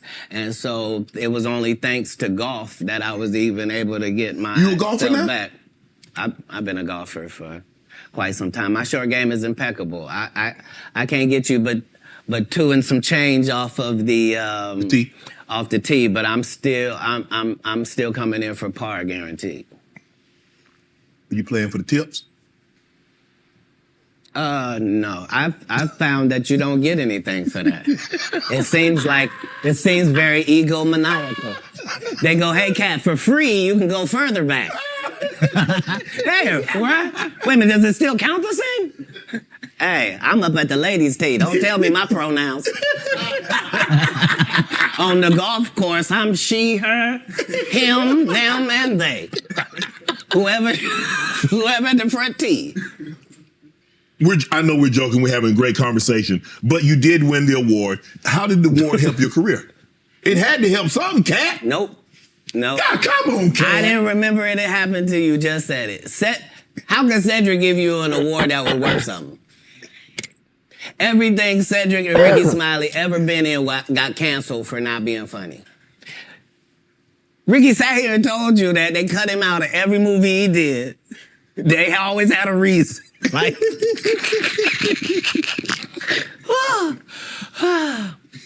that's why I'm funny, because I'm a happy person. I laugh all day long. I can't even imagine the misery of these bums. Just to not be good at what you do, not work hard at what you do, but have to act like you the best at what you do. It is crazy. It's crazy. But they be touring, they be doing like 100 shows a year? That's me. I don't run into none of them. That's what I'm saying. If you a Faison Love fan, you mean you've been a fan of him for 32 years, you still waiting on him to do his first special? You mean to tell me if Steve Harvey, your favorite comedian, you mean you've been waiting for him to do stand-up for 15 years now? I mean, Steve got a lot of other... DL's still out there. None of those irons matter to stand-up. Who cares that they wrote a placard for you to do Family Feud on? Like, you're successful because we're surprised you can talk for a living and it's entertaining that you're gonna say some funny country things. But not a writer. Right. Not a writer. How did you develop Money Mike and get it? Everybody talk Money Mike. How did you come up with that and said, you know what, this is how he should dress, this is how he should talk, this is how he should look, this is the kind of whip he should ride, this is how he should talk? So if you'll remember that was my first movie, just understand that what I did then, I've done with every single role, whether it was an Emmy-winning role or whether it wasn't, whether I was playing somebody homeless, whether I was playing a dirty vagabond on Atlanta, whether it was an eccentric guy in First Sunday, regardless of what the role is, the first thing I do is erase me from it. Okay. So anything that I would naturally do, that's what I'm not going to do because I'm playing a different character. You're playing the character, okay. Right. So I then create this person based upon real life circumstances. So I don't have to wonder what a pimp thinks because I've been in that position for a little while. I also worked manual labor for some time in my life, so I don't have a problem paying somebody that works. And I don't have a problem being a go-getter because I'm a go-getter. So I bring whatever I can to these characters. I was able to... the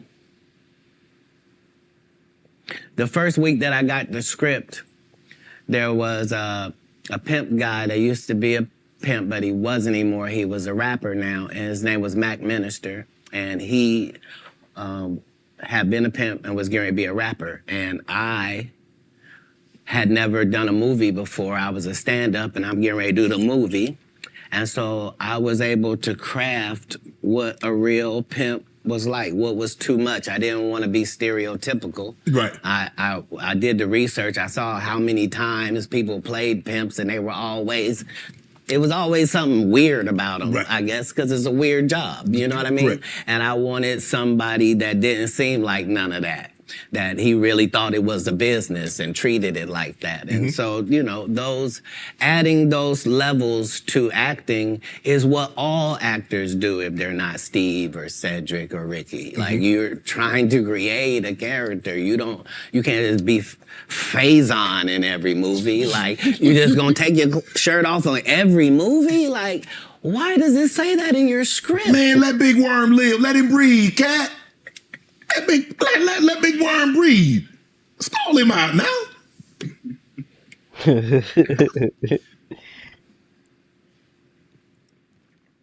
You having an unnatural allegiance to losers is not like you. No, I ain't got no allegiance to the man. But you got to admit the role that he played, Big Perm in Friday now. You got to give him credit for the role now. Come on now. Let me ask you a question. Yes. If what you're saying is correct, why wasn't he in next Friday or Friday after next? I mean, his role, it wasn't good. Sorry. There was a lot of people that appeared in the first one that weren't in the second one, Katt. I'm just telling you why. I'm sorry. I'm sorry that there's a news flash that there are reasons for things in a business. Yes. Oh, okay. Well, why did you bench D-Lo? He had 2 points. What are you talking about? Shut up. But I like him. Nobody cares about that. That's not what we're talking about. These are business conversations that deal with businessmen. Right. Right. When you're good at something, you should progress. The guys that are not as good, they should fall down by the wayside. That's natural. So you believe if your talent doesn't support it, you should fall by the wayside, and the guys that have the talent and they get elevated, they should move. No, that's what water says. That's what the universe say. The universe say the levels. No, not I say. Who am I? I'm nobody. But I'm working every day as if I think that's what should happen. Is how it should be. And I'm choosing comedians that also write and work hard and don't steal other people's material. And I'm making sure that they all make $300,000 a season. And I'm making sure that they're not ever signed to me or my conglomerate. And that's why they're successful. No, you can work with me and still be an independent businessman, boss owner like you came in. Right. I don't need you to be subservient to me. That's those other guys that make you pay dues. You said earlier that you rewrote a lot of what Money Mike was to say and how he behaved. So they allowed you the freedom, the liberty to ad lib. How much? Would they allow you to just make an interception if didn't nobody talk about it? As a football player, if the ball come your way, can you just grab it? Can you make an interception anytime? Are you allowed to pick up any fumble? You can do any hustling, right? Oh, okay. Same here. Same here. But here's the thing, though. Even as an offensive player, they might let me ad lib once I get a couple of years under my belt. They wouldn't let me ad lib as a rookie. That was your first movie. I told you the conversation in my first movie, just because I am committed to laughs. The only way I made it past those 300 comedians, I didn't tell you this. What it required is I had to watch all 300 comedians 10 times a piece. I watched your set 10 times of you performing, whoever you were, and then I counted how many laughs you got every time you did these amount of minutes. So if you told me this comedian and told me he did 30 minutes, I could tell you that he got 26 laughs in that 30 minutes because I had done the numbers on everybody. So I didn't just say I was funnier. I knew I was funnier than the comic you liked, and I could tell you how many jokes funnier I was because that's how we judge stand-up. You do 15 minutes, I do 15 minutes. How do I know I'm funnier than you? Because you got 6 laughs and I got 16. I'm almost 3 times better than you, low-key, boy. But I'm never gonna tell you the formula. So you gonna keep just going out there telling jokes. Now understanding that psychologically, the audience by 10 years is convinced that I'm funnier than you. They just don't know why. Because I'm putting out more content, better. I had Terry Crews on here. He said at the time that you did the movie, you were homeless. Is that true?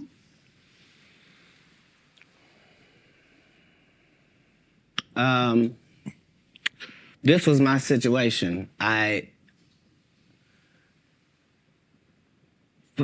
months prior to me getting this first audition for Friday After Next, I got this baby son. I'm holding him up above me. He grabs my little chain. He's playing with it, and he accidentally drops it. It breaks out my front 2 teeth. I'm in a situation now where when I go to the dentist, they telling me this gonna cost thousands and thousands of dollars to fix this. Wait, so that's why he didn't have those 2 front teeth in the movie in Friday After Next? Because I always wondered, was that real or was that like just some, like a fake teeth type thing where you just got the gums and This right. They're not telling me what it's gonna look like. I go get an estimate with no money involved, find out what I need to do. They find out you got a tumor in your upper jaw, so we're gonna have to do a whole surgery for you. It's gonna be 100 bands. I don't have it. And I'm only gonna have this check from this movie. So while I'm doing this movie, we live in this trailer. This is where we live. So when they come to work at 5 in the morning, we already there.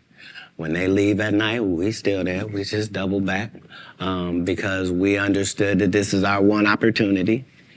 And we have this opportunity to change our lives, just like a young man going for the draft. Right. We can actually get in the league with this. There are 30 comedians on this cast. They're all magnificent. This is the holy grail of the situation. So yeah, I was able to make sure that, because it wasn't just my first movie, it was K.D. Albert's first movie, it was Terry Crews' first movie. Absolutely. I was the leader of this group, which meant that we didn't do their rehearsals, they did rehearsal, we did our own rehearsals daily to make sure that we were at the level of professional actors, which is what made it so egregious, that guy. Saying, you were supposed to what? Katt, he did have a good part in the movie, man. The Santa Claus was funny, man. The dude said the entire time we were filming, I can't play this role. They got a bandana over my nose and my mouth. My family not even gonna know who this is. So yeah, tell your story. Terry Crews also said that you guys had a lot of conversation, that this was your opportunity and you needed to seize this moment. Terry had the benefit of having been in some very high-profile situations already and took L's. Mm-hmm. Like, he had been in the league, you know what I mean? He had done pro wrestling. He had done a lot of things. He had been televised in some things that hadn't worked. Right. And this was just fortuitous for him. And now you know what nobody has ever said in the whole industry in 20 years about, the whole Money Mike not getting raped in the bathroom. Right. So I understood going in that there's no reason. I lost for a 5-year period, every single movie that Kevin Hart did was a movie that had been on my desk, that all I had said was, just, can we take some of this step and fetch it shit out? And then I can do it. Like, it don't need to be overtly homosexual, because I'm not homosexual, right? It doesn't need that to be funny, right? Mm-hmm. And me saying that and them going, oh yeah, no problem. And then going to give it to this other guy and having him do it just like it was, and acting like I'm a bad person because I keep standing on my standard. But yeah, it's interesting, but I wouldn't change it for the world. Like, again, I'm on the winning side of these decisions. Look, I've had Cube, I've talked to Cube, and a lot of people say Cube doesn't pay. What's your relationship with Cube, and what did that opportunity mean for you? Well, the ungrateful bastards that would say anything about Cube's payment, you shouldn't even talk to them anymore. Like, you don't go to Goodwill, you don't go to a Goodwill thrift store and go, look at all this cheap ass shit. Why don't you shut up? Why don't you shut up? You could have went to Hermes. Why you didn't go to Balenciaga? Why you didn't get a bowl to the Balmain? You want to have that conversation? Right. What you mean the independent black dude who's filming it partly out of his fucking pocket? What you mean he didn't pay you enough? They weirdos. Weirdos that felt like they earned the opportunity because they were big. No, yeah. I understood. That ain't no $200 million movie. Well, I mean, how much did you expect you was gonna make? Well, I made enough to get them teeth fixed just like you did. Yeah. So it was no harm, no foul. I knew that I was gonna go from there, and there was no turning back for Katt Williams. Well, here's the thing. I wrote it. What I'm saying if I did it and I did a good job at it, you can thank me. I was involved. Right. I'm not gonna come later on and tell you, I never even read the whole script. So how you know what roles? What? What do you mean you never read the like these guys' whole job is to present something, unfortunately. And I'm just not a presenter. If you ask me a question, I'm just going to tell you the truth of how it went. Would you be willing to do another Friday? Cube already asked me to write it. I was supposed to have been writing it. This is what these guys are mad about. Like, we lost some great people before this movie could come out regardless. Right. And so, yes, there desperately needs to be one. But we miss John Witherspoon in a way that can't really be quantified, if I'm being honest with you. Right.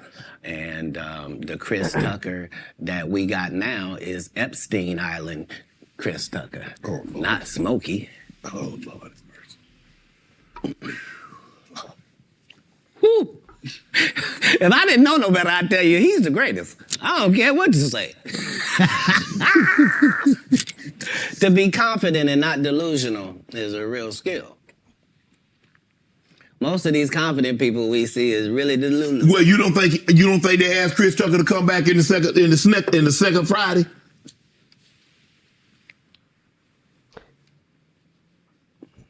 Smokey was all in Smokey. There ain't no Friday without Smokey. We all agree to that, and there's no next Friday without Friday, and there's no Friday after next without Friday. We talk about the role because you said that they don't... Here's the thing. Okay. Here's the thing.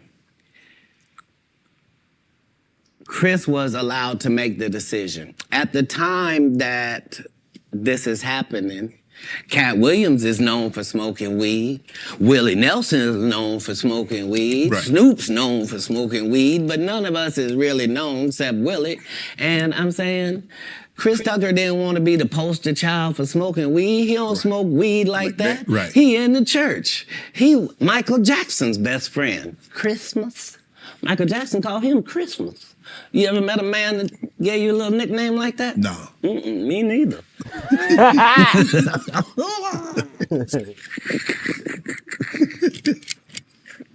Must be the greatest.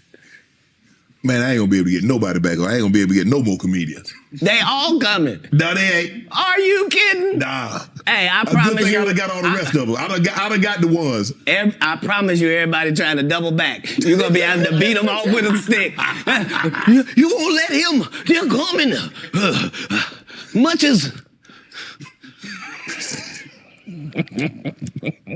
You on Def Comedy Jam, Comic View.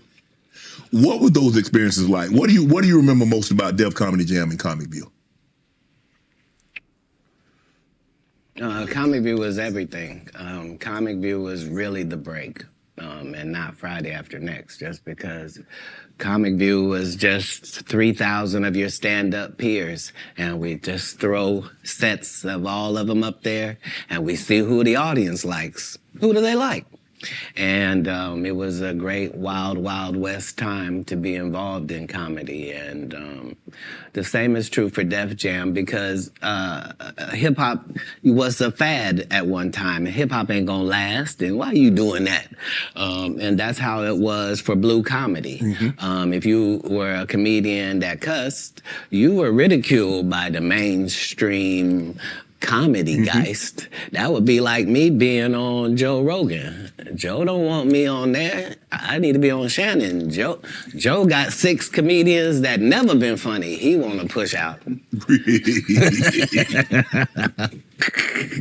But that's really how it is. I'm so sorry I'm competitive. You're an athlete, right? I can tell. You understand. Will there ever be another Comic View Def Comedy Jam? Could that, in today, in 24, 25, 26, could we see that again? They've already announced it. It's already going. You didn't know? Mm-mm. Yeah, Kevin Hart purchased it, so he's now doing Comic View. That happened at the same time that they gave DC Young Fly Hollywood Squares. Yeah, because they tell you that there's no gatekeepers, but we keep seeing the same people open the gate. Didn't Kevin open the gate and let Tiffany in? Ain't he now opening it up for... Don't such and such open the gate? What do you mean ain't no gatekeepers? There's 100 gates out here. Would you? Everyone I've seen got a keeper. Would you have wanted to do Comic View or Def Comedy Jam? Would you have wanted to be? I think we just mentioned I did them both. No, I'm saying purchase the rights and refranchise it. Nope. They didn't offer it to me anyway. Like, Comic View did a couple disservices to comedy as well. Mm-hmm. So there were people like me that were out there getting 2 and 3 standing ovations in one set. And that wasn't good for television. So what they did was they started making everybody get a standing ovation. So they would tell the audience, when they get off stage, everybody get up and cheer. And so now the fact that I'm the only one out there going to get standing ovations is now making people think everybody get a standing ovation. And that's not how comedy is. So I understood why that couldn't go anymore. Because remember, Ricky Smiley sat right here and told you a story about how he performed with Mike Epps and Katt Williams when he did Comic View. And to let him tell it, he was funnier than both. My name Lil Dow. You're talking about the special needs. That's good. That's a different time. That's some clever material. That was a different time, Cat. No, it wasn't. It was the time I was there. But I'm saying... That time, this time, same times. No, but I'm saying... Just like people that tell you the Egyptians, they not black. Egypt is in Africa, folks. As long as Egypt is in Africa, then Egyptians are African. Do you believe you could tell the same jokes today as when you started out? I mean, Eddie Murphy not telling those jokes. Richard Pryor wouldn't be able to tell those jokes in 2024 that they told in the 70s and the 80s. So they wouldn't have told them. But that's my point. They're not inferior people. No. If they were in this time, they would be going according to our time. Just like then, we were going according to that. Like, that's how it is in the world. There are words that we can use for a while. And when we use them for a while until somebody says, that ain't a good word, we should stop saying that. Correct. That don't make people feel good. And we stop saying the word. And we move on to another word. You can't say the R word. You can certainly say special needs. Yeah. You can certainly say spectrum. Be slow. There are things that you can say to get your point that don't have to hurt people. Right. But you would know that if what you did was construct the English language for a living, then you would understand that part. You financed your first stand-up. You had it cost you $22,000. You had 25 to your name. Yep. Why did you decide to do that? You believe that much in Katt? I believe that much in business. In business, the goal is for you to become independent and be the boss, take the responsibility, and also get the profit. Okay. That's all. How can I be looking for you to put me on if I wouldn't? And if I can't show you what you missed out on, why would you believe me? Now, the fact that I was able to do it 12 times, that's the real thing. The part that I'm able to do it all across the country. The fact that every time I do a tour or a special, you think, well, that's sponsored by somebody. Somebody did a good job. No, just the guy they're kicking around, just the one who might mentally not be all there. He's the one picking the outfits, writing this guy's material, booking the shows, making sure he gets there. He's the one hiring the other comedians. But hey, I knew that that's the end goal. So if that's the end goal and I'm there when I start, why would I deviate from that? Right. Remember, my goal was to get this far in Hollywood and still have a virgin asshole and never have sucked a penis. That was my only goal. I didn't want to get with a white woman because I was scared she might have me running down the street like Jonathan There Majors. you go. See, come on, cat. Not because I didn't like white women. I think white women are as great as any other women. But I'm not gonna act like I'm not scared of them. I have a reason to be scared. You could be Kang the Conqueror, and they could take your rabbit ass down in 2 weekends. And that's the truth of the matter. So I stayed away from that. And remember, I told you the drug story from when I'm in the park. Yeah. So these are just the things. I had all of those when I came in. I already was ready for that. That's what they don't like. I did not know. You're telling me and showing me a side of the business that I didn't know. That you guys are, man, the competition, the competitiveness. That's all business. I don't care if they're selling Coke. You wouldn't believe the things that Coca-Cola says about Pepsi. You wouldn't believe the water conversations between Dasani and Liquid Death. Like in all business, in all sport, competition is a driving force.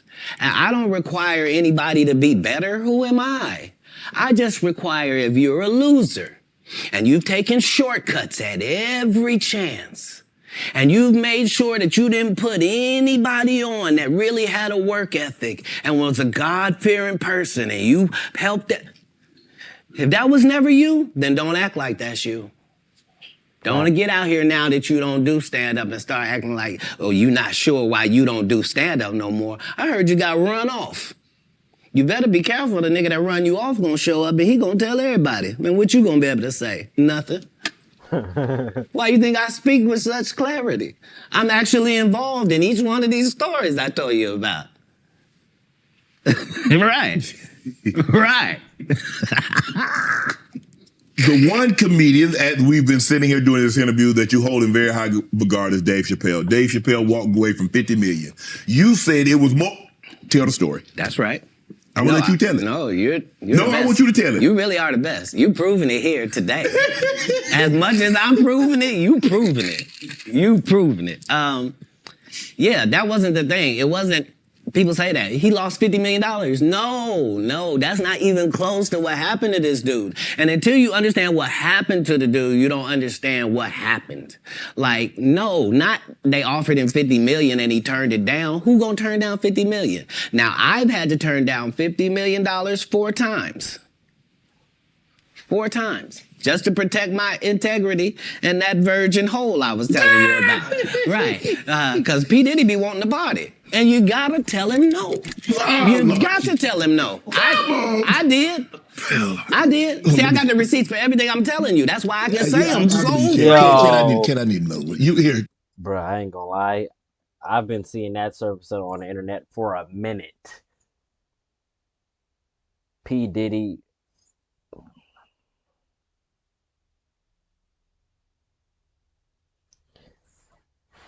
Bruh. I thought it was all clickbait until now, of course. Damn. P. Diddy grooming underage, and then they might not be really underage, but they a lot younger than he is. Put it to you like that. A lot younger than he is.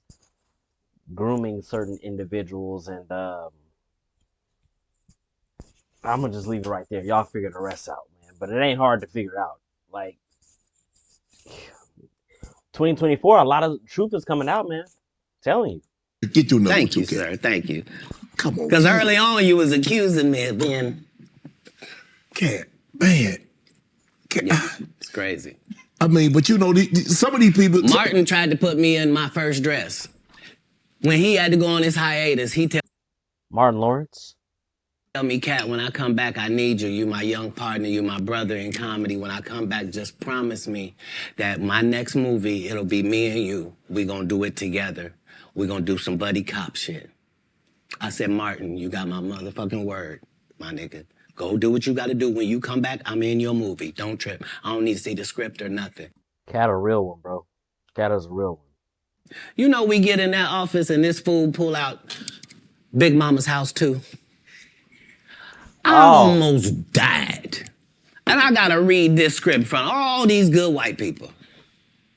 Where this nigga want me to get in a dress with him. And I'm literally saying to everybody, why is he in a dress again? You already played the old lady as an FBI agent. We can play anything now. We can be playing a dog catcher this time. Why do we need to be in a dress? And I get so mad, I say, you don't want me. You want Brandon T. Jackson. And that's who they went and got. Twice I said it, they went and got him. Just like I'm telling you, I had that other dude's work. I had all of it. All I did was say, I want to punch it up so it's not offensive. Bruh, Brandon T. Jackson hasn't been relevant since that movie. I think he has the two mixed up, if I'm not mistaken. Because I think Brandon T. Jackson, he wasn't in the second Big Mama's House, he was in the third one. Because it's Big Mama's House 1, 2, and 3. The third one he was in. The second one, Katt Williams, yeah. So yeah. Okay, I think I see what he's saying. So Martin Lawrence pretty much wanted him for the role for number 2. He didn't do 2, so Martin Lawrence did 2 by himself. And he went to go get Brandon T. Jackson for the third one. Okay, because I was about to say, I think he got it a little mixed up, unless... Okay, but all right. To real niggas and... But Brandon T. Jackson hasn't been relevant since, unless... Let me see something real quick, bro.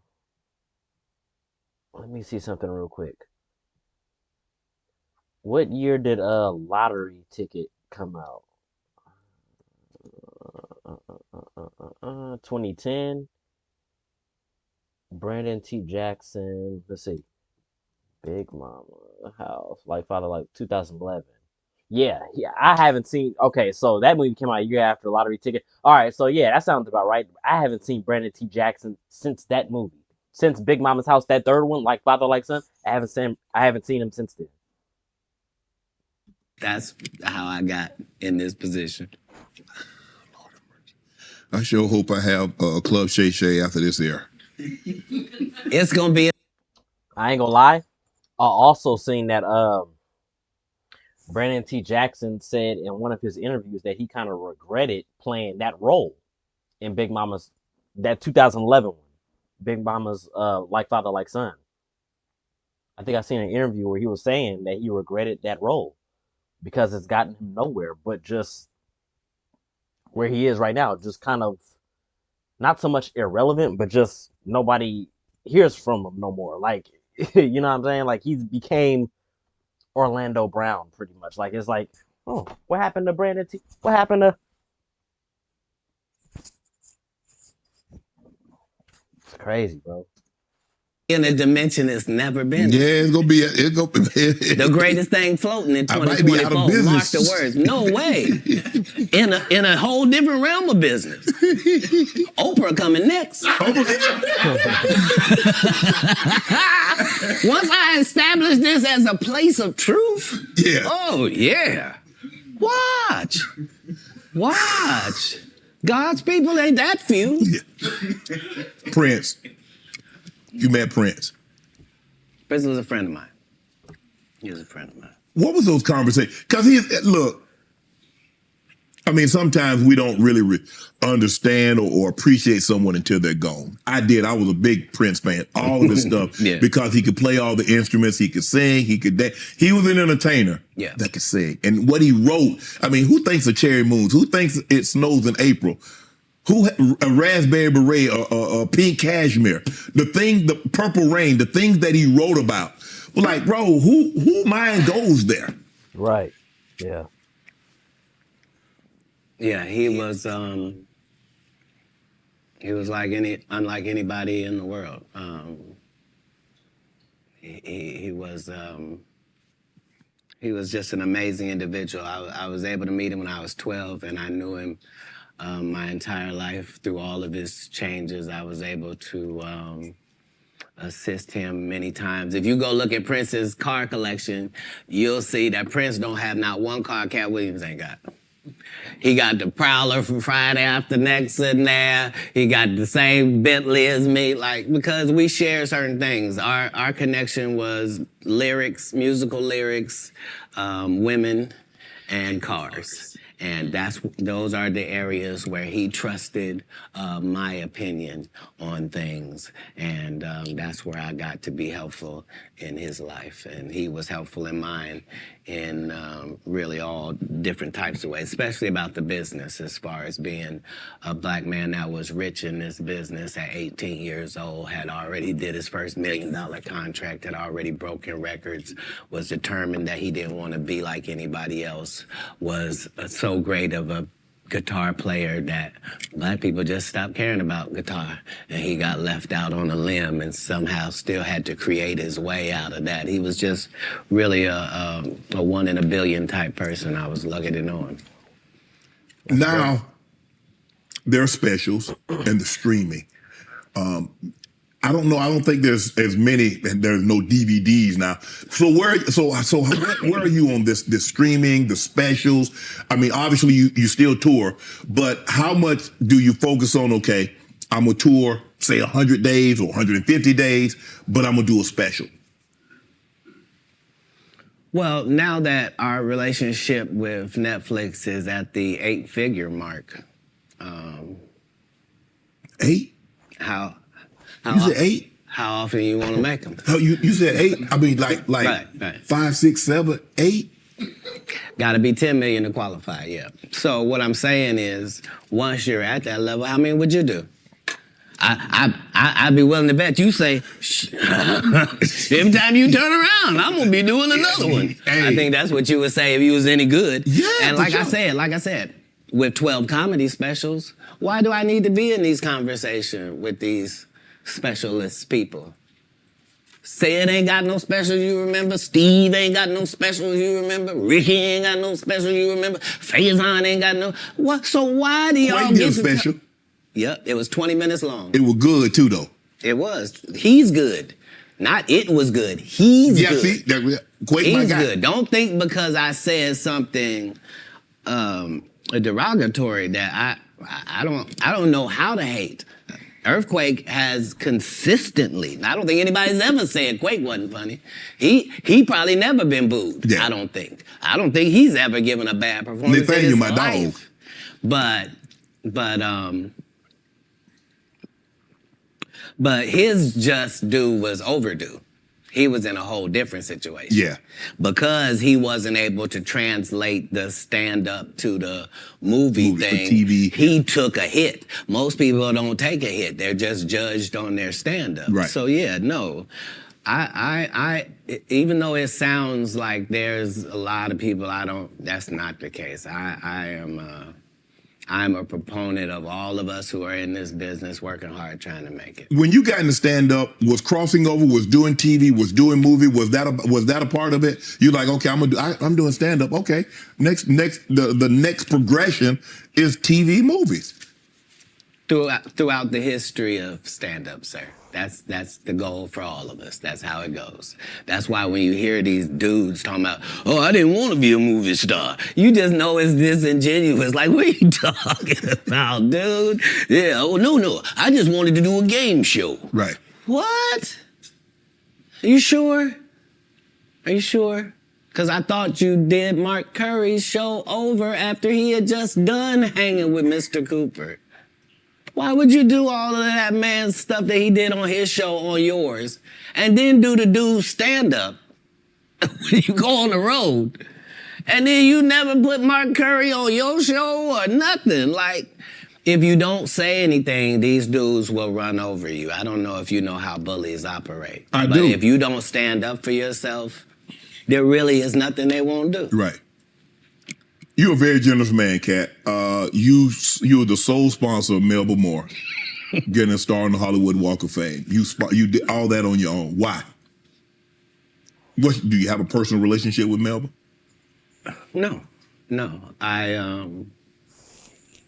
I understood that she was a black woman in a time where it mattered what you look like, and they had a certain thing that they needed you to look like and act like in order to be successful. Right. And she just never did that. She wasn't tall enough. She wasn't fine.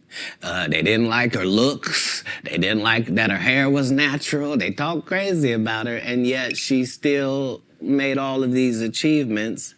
And I'm like, understand, I'm already in the Comedy Hall of Fame. I'm already going to heaven no matter what happens. If it ends in a second, I'm up there. So it gives me the leeway to do some things that are simply because it's the right thing to do. So the truth of the matter is they wanted to give me a star, but please don't consider me and this person been sitting on this list this whole time. And just because they ain't got enough money, they can't get their just due? That's crazy. When do you start? That's hurtful. What if somebody can't afford their flowers? You mean they don't get them? No, God don't operate like that. He would send a dummy like me to come and take care of that. Just so that the right thing happens. That's how the universe works. Because remember, what am I spending my money on? I'm not spending my money on strippers. I ain't spending them on drugs. Why not? Like, Stripper what? part. Because if I go in a strip club, I'm only trying to get her out of there. Yeah. I have no intention of her or any other people being in this position. If I see a girl I like at the strip club, I'm telling her, you know you don't have to strip no more after this. This could be your last day. How about that? Ooh. What would it be like just to leave it all? You ain't gotta be a hoe no more. I don't even want you to go get your purse. Just leave it. Ain't nothing. We get new ID. We get new ID and credit card and social security card. We don't need none of that. None of that. None of that. You good? This life don't look good on you. Yeah, shit. You don't even look like a drug addict. Got me thinking, Cat. Right. You hear these athletes talking about, yeah, we was out there tricking. What? Why? You're part of the problem. You're part of the problem. Stop paying people that you don't have no respect for. It sets it up bad for us. We got women out here can't find a man because they acting like him. You are alpha. Now the alphas all want these subservient husbands. You can't have one. No. That ain't gonna happen. It ain't gonna happen. Sorry about that. Okay, go ahead. Boy, you done got me canceled how many times in this program? Where's the camera? I didn't write nothing I said tonight.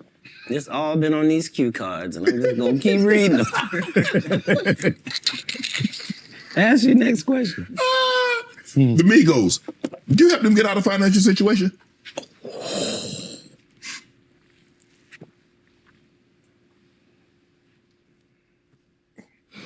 I don't think we ever, as a nation, can remember a time that the Migos were financially unsuccessful. So for the record, I would assume that they've never needed Katt Williams' financial assistance for anything. I'm sure that between QC, the label, and other things, they were taken care of. On the other hand, if I was given the opportunity to help them, would I? Of course I would. That's what I do. I'm a pro-black non-racist. Like, I really, really love black people, but I don't love them more than other people. I love everybody. I'm a black guy, and I try to stick with that. But yeah, I'm not one of those pillow talkers either. Like when I do something good, I'm really not doing it for the gram. It's not for any of that. I'm just doing it because it's good to do. I appreciate that. I don't know if this is true, but I did read that comedians on your show say that women sometimes would bring them money and not say where it came from. Say that again? Comedians would say women would bring them money and not say where it came from. Right. So I'm not a feminist like a feminist would be, but I do believe that that in my camp, like if I had 35 people in my camp, right? I believe that other than 4 jobs, I believe that a woman is better at any of them jobs than any man could be. Okay. So 10 of these jobs, no man can work because I'd rather a female be there. If I gotta smell anybody's breath, I want it to be hers. I don't want none of you crusty. So what I'm saying is, if in a staffing issue, I'm gonna have 75% women just because I prefer them. Right. I don't prefer to hear 2 guys talking in the corner. I prefer to hear 2 ladies talking in the corner. I don't care what they're talking about. I just prefer that. So a lot of times I will utilize ladies to convey a message. If a comedian is doing a great job somewhere in the country, he just did a masterful set and nobody's gonna pay him. They just clapping. And I know he's broke as shit back there. Wouldn't it be nice if somebody just showed up and gave him a little blessing? And he didn't have to suck me off for it and thanks, Katt. And boy, I really needed it. Why would you do that? If you was actually just trying to help people, you would. People know that's how I pay my tithes. If I got paid $100,000 to be at your city, I'm gonna take 10,000 of that and put it in your homeless area. Not because I got to. Because you gave me 100 racks to come to your little rinky-dink town. Who would I be to not pay my tithes back to your town? That's how I got in this position. Wow. You adopted 7 kids. Why? That's a lot of kids for a man that's as busy as you are, travels as much as you do, on the road as much as you are, spend a lot of time, because you have to spend a lot. I mean, it's not easy. I mean, maybe it comes so natural to you to put pen to paper and to write things down and be able to go out there and perform a set. But that's a lot of responsibility, Katt. Right. Right. But if there was a God, what would he think about you if you did that? I'm saying let's say, for example, that God is real. Yes. Okay? And let's say he be looking at what you do. Yes. What would he say if you did that? He said, that Katt, that's a very kind gesture. That's very generous of you. My whole life, since I was telling you when I was young and they was asking me what I wanted to be, and nothing I wanted to be was what I wanted to be, God's friend. That's a weird thing if you're an atheist. If you're an atheist, I didn't even say nothing. But if you believe in God and I tell you that I wanted to be God's friend and I wanted to even go to Hollywood and still be God's friend, if I told you that that was my aim, you could understand where I'm at. Like, I promise you, no jealousy, no bitterness, none of that. I got exactly what I was trying to get. I haven't been shorted in any way. I mean, 7, 8 kids, single. You gonna get married? You remember the conversation where it was me? Yes. And I didn't know what was gonna happen to my 2 little brothers and yes. It was just gonna be out there? Yes. So when it gone full circle and I'm one of the richest men that ever lived. And I don't mean, please don't look at my net worth. I saw my net worth. I had that on me. I don't even. Yeah, them net worths don't be accurate, bro. Whenever y'all look up somebody's net worth, it's never really accurate. It might give you the accuracy of how it was some years ago, but it ain't like that's what they have currently. So sometimes that I wouldn't even believe that, bro. I swear to God.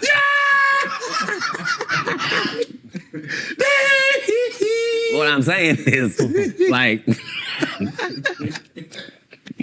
I'm saying my net worth is less than my last Netflix deal. You understand what I'm telling you? Make it make sense. But I'm fine. Jesus was poor. Jesus ain't had nothing. So why don't we be mad you say I don't have nothing? They ain't had the amenities they had back then, okay? Say it again? We got different amenities now. Not more than gold. Gold was the amenity of that time. We still got gold. Gold still running. They have no Rolls Royce. They got you can buy a ass. That's what they call it in the biblical time. They were cheap.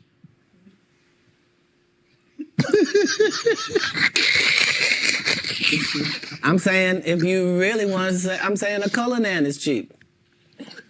So back in the day, I would give my girl a donkey. Today we get her a Cullinan. But I'm saying whoever, whatever it is, I'm saying we. I'm saying because what we gonna do?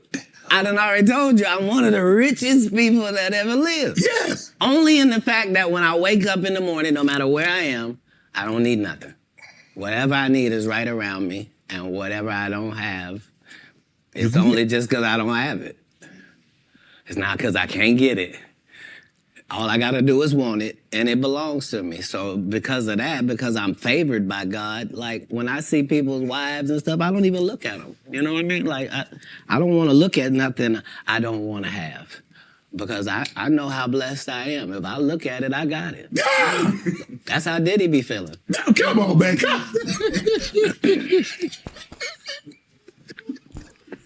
So you're not supposed to look at anything that you don't want. Not me personally, just because God has given me literally everything I ever even pump faked like I want. And that's... Ain't that crazy, though? It's kind of crazy, because I found myself in that position a few times. You can pump fake like and act like you got something, even though you really don't have it. Then as you grow and play your cards right in life, you end up actually getting what you always... Yeah. That's the whole thing. That's the whole thing. That's ironic.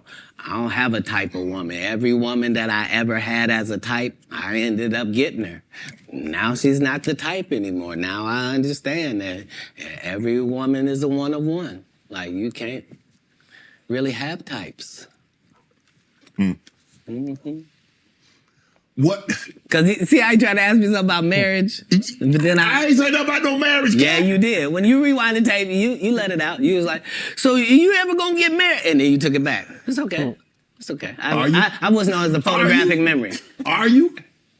I'm not against it. Like, most people that are not married is because they're afraid of commitment. It's not that like that for me. It's just the whole time I wanted to be married, I had kids, so I had to try to fill my wife's place before she got there. So I'm already got kids without a mother, but so now I got to be doing laundry. I'm washing dishes. I'm reading stories. I'm having to nurture. I'm having to do all of this, and I got to the point where I didn't need the wife. I'm doing it, and we're doing it, and I'm not replacing a woman in their lives. I'm letting them see that that's just the only thing that we don't have. And it was easier for me to do that because you have to understand that all of the kids I'm raising at this point, they have fathers. You see? They have a mother. You see? I'm a different person. I'm raising you. And so that needs to be done with the other respect for the others that put work in as well. So yeah, I never had a problem getting married. What's one of the one things you try to teach your kids? I don't teach anybody anything that's over 18. I've done the work I was gonna do. But as kids, I really just tried to teach the things that can't be bought, your integrity, trying to live your life in a way that you yourself could be proud of if you had to look back on it. And I didn't do very good at leading by example, but behind the scenes, that's never what I was pushing. They understood that because of my stance, there was a certain thing that would come my way. And so accountability and responsibility is part of what you're teaching. Is that, you know, even if you're doing the greatest thing in the world, there's this thing called no good deed goes unpunished. Like, there's a real Murphy's Law. Like, basically in raising kids, you're just trying to give them a better manual and an outline of how life works than your parents gave you. you know? Right. And so that's how I did it. How do you avoid toxic women? Give me. I mean, because obviously, you know, you like women. I do. And I probably like toxic ones more than anybody. That's because... I asked you this. No, hold on. Because toxic women are exciting. And that's just a fact. Part of toxicity. That's how toxic women. Well, that's not even really the toxic ones, and that's how a lot of women feel about toxic dudes. The excitement, the overall thrill. Go skydiving. Is exciting. I'd rather skydive with her. But if you have toxic women, just understand that all monsters are feeding off of something. And if you find out what this toxic woman is feeding off of, you can just begin to turn off her feeding points. And it drives a toxic person crazy, and they'll get away from you.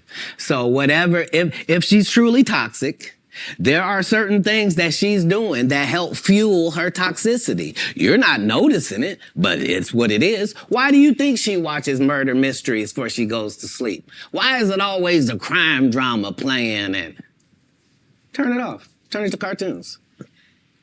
Make it...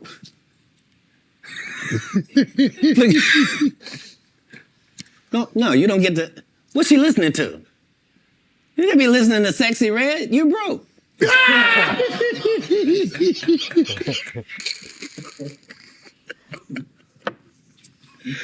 Toxic people are trying to get things. They're not being toxic for no reason. They're gaining something out of how they operate. That's why they operate like that, because they get something. As soon as you find that out, you'll be able to cut off what they're getting, and they will leave. Yeah. You were married once. Never. You weren't married? Never in life. So would you have a cohabitation agreement? Never. How?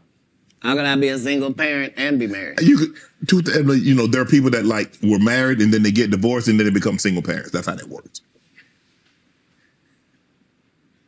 Yeah, but a person who's never been married means he's never been married. Okay. I'm gonna take your word for it.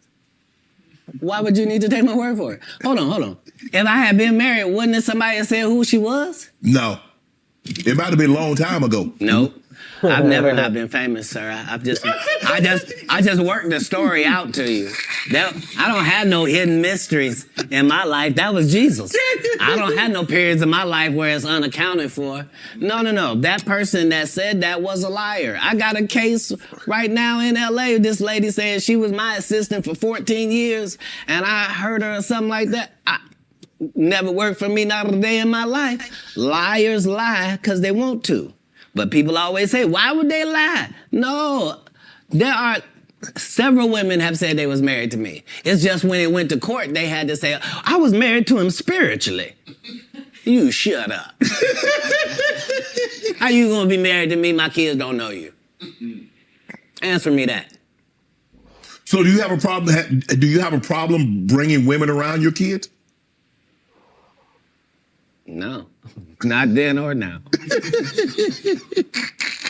I've always lived with several women. Like, I'm known for several? That. Yeah. Like more than one? I've already told you that I prefer the company of women to the company of men. So if I told you that me and a couple dudes on my staff sometimes have to cohabitate. I'm not gonna lie. That's probably actually smart. You think about it. Because you, like, literally, think about it. When you get a lot of dudes around, there's going to be some hate. There's going to be some jealousy. You get a whole lot of women around. You don't get that. You see what I'm saying? That's the dynamic. And that's just one of the things I could possibly think of as to why he... Because I know if I was in everything in life, you have a whole bunch of male entourages around you. You're going to have that. You're going to have it. You have a female entourage and you're a man. It's kind of like, that doesn't happen. You know what I'm saying? So it's like, that's understandable. That's smart, though. Nobody finds a problem with that. Yeah, so it's me and 3 ladies cohabitating because that's how the business gets done. Like, I don't want a chef that scratches his nuts before he cooks. I don't. I didn't think No about that one. disrespect to these guys that go around with these large male-only groupings, but that's not my episode of Entourage. Man, you were approached by 7 gunmen. You were robbed, shot in the thigh.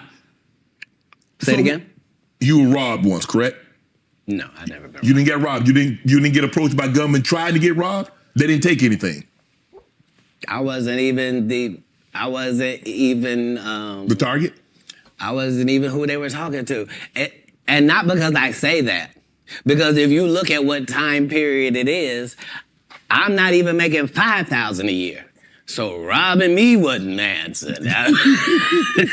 This is before Oklahoma. If you talking about a terrible condition. They'd have been disappointed thinking they'd get something off of you, huh? If they'd have robbed you. Look, in 3 cities, it's legendary that Katt Williams would walk down our streets with his baby in a baby stroller, with a diaper bag, with a gun in a diaper bag. The only thing I need is a pass. Don't mess with me and just let me go about my business. I'm living in Inglewood, Compton. I'm living in Manchester and Western. I'm in LA, the gang capital of the world, but never robbed. Because why? I'm not pretending to be something I'm not. You think I'm a blood. You think I'm a Crip. I'm from Ohio. I'm a comedian. I'm a father. Right. I'm trying to do something out here. And not only do I not judge what you're doing, I'm not trying to be involved. Right. That's the difference. That's where the respect comes from. Two, you're touring right now, the Dark Matter tour. Yeah. Filming next Netflix special. In May. May. Yep, next Netflix special. At U2 Theater in Inglewood. I'm about to catch that. I thought you might say that. I will catch that one. Right, because it's a homecoming for me. Because I lived on Hazel, so I gotta catch people that know I lived in the heart of Inglewood. They saw me walk down Market Street with the babies I'm raising. Like they understood that. No, I was really not pretend. Oh, he want to be from the hood. No, I'm living there on the street. What's your favorite city to tour in? The next one, sir. Yeah, that's the real beauty of travel. Right. That's why most people don't have the empathy and the sympathy that they need to have for other people. It's because they haven't seen other people. Right. Like if you went to Ireland and you saw what them people was like, and you went to Sweden and saw what them people was like, if you really went to Africa and you really saw what the people was like, you went to Haiti, you went to Puerto Rico, if you really traveled across the country, you would see that all people is the same. It's way more people that's good than the fucked up individuals you seeing. And if you understood that, it would change everything. So I don't have any favorites in the world just because every place is dealing with their own issues, their own troubles. All places look better than they actually are for the people that live there. And it's always a difference between what it seems like And what it actually and what it is like. People will tell you, I went to Paris. I was there at the Eiffel Tower. Bitch, you had bed bugs. And there were rats everywhere. The food was terrible. Yeah. Tell the rest of it. Yeah. Don't tell some. Let me ask you a question. When you go to these cities to tour, do you make it a habit of getting out? That's how I built my reputation. It's also how I ended up in jail 19 times. Because when I come to do a show, I'm really in your city. So whatever the strip club is, I'm there. Whatever the top bar is, I was there drinking. I was over there. You had a casino? I was at it. Like, what was it? Huh? Because I'm in your city. Right. This is how I'm learning your city so that when I do my show, I can be talking about what I know, not what I think, right? And so that was what I did at every city that I went to. The first 15 minutes of my show is what it's like to be here. You see what I'm saying? And so that was always a part of what kept my legend going to the point where I can still be in these arenas without you ever seeing a poster with my picture on it, without you ever seeing a flyer, without you ever seeing a post that goes, hey, it's Katt. Could y'all make sure y'all come out and come see me? Because I'm going to be in. Would you please come on out, guys? And I really... Because we have a different respect. I know I'm coming. They know I'm coming. I know they gonna be there. And they know I'm gonna do the best job I can possibly do. And they know beyond a shadow of a doubt, whatever hour he was doing when we last saw him, he won't be doing that hour when we see him this time. It's a whole new conversation. And because I've never strayed from that, they've never strayed from their part. I'm looking at some of the actors that you've been on screen with: Cube, Tracy Morgan, Regina Hall, Terrence Howard, Nick Cannon. I mean Tiffany. I mean, bro, who brings out the best in Katt Williams? How does someone get the best out of Katt Williams? Do you need a comedian? Do you need a serious actor? How do we get the absolute best out of Katt Williams on screen? Well, I would be disingenuous if I didn't remind us that that's never anybody's goal. It's never anybody's goal to create a great situation for me to do a good job. Why? In a script. The way it works is the script is already there. This is a character in the script. If they give me the job, I make it my job that this character here has to be as big as this whole project. So if you don't even see the movie School Dance, I want you to remember, whose goddamn white baby is this? And the only way that I can guarantee that you will remember my scene if you didn't remember a whole movie is if I make sure that my scenes are that good. Because that's what I watched. I watched great actors. You never saw De Niro, you never saw Pesci, you never saw any of these dudes in something and you was like, nah, I don't really believe it. You sure you're the Great Gatsby? Like, no. Like, you believe that this dude, Daniel, is a hobbit. That's part of the Lord of the Rings. Right. You see what I'm saying? I do. And so it's having a respect for the craft that I'm doing. That means I'm trying to do the best job possible. What was it like working with Spike Lee doing Priceless? Spike Lee is everything that you said I was in my intro. He's just really an innovator and a groundbreaking, one-of-a-kind dynamo. And I knew that they were, like, they tried to sabotage me even then. Like, as soon as I said I wanted to get Spike Lee to direct it, because that was the biggest thing I could do, they immediately gave Spike to Gerard Carmichael and had him do his special too at the Comedy Store, and just to undermine, like, but if there's one thing you can take away from me as a person, whether you like me or you don't, if you take this from me, you will be a better person. If you decide today that you're gonna live every day like it's your last for real, which means have a conversation with yourself every night that, okay, that was it. May not be no more after that. And really count yourself every day like this could have been it. All right, before I go to bed, this could be it. All right, how's that looking? If you can do that, it'll change your life. You'll really start making decisions and living your life like this all you got, just this one day. But you could be a winner. You could be a winner on this day.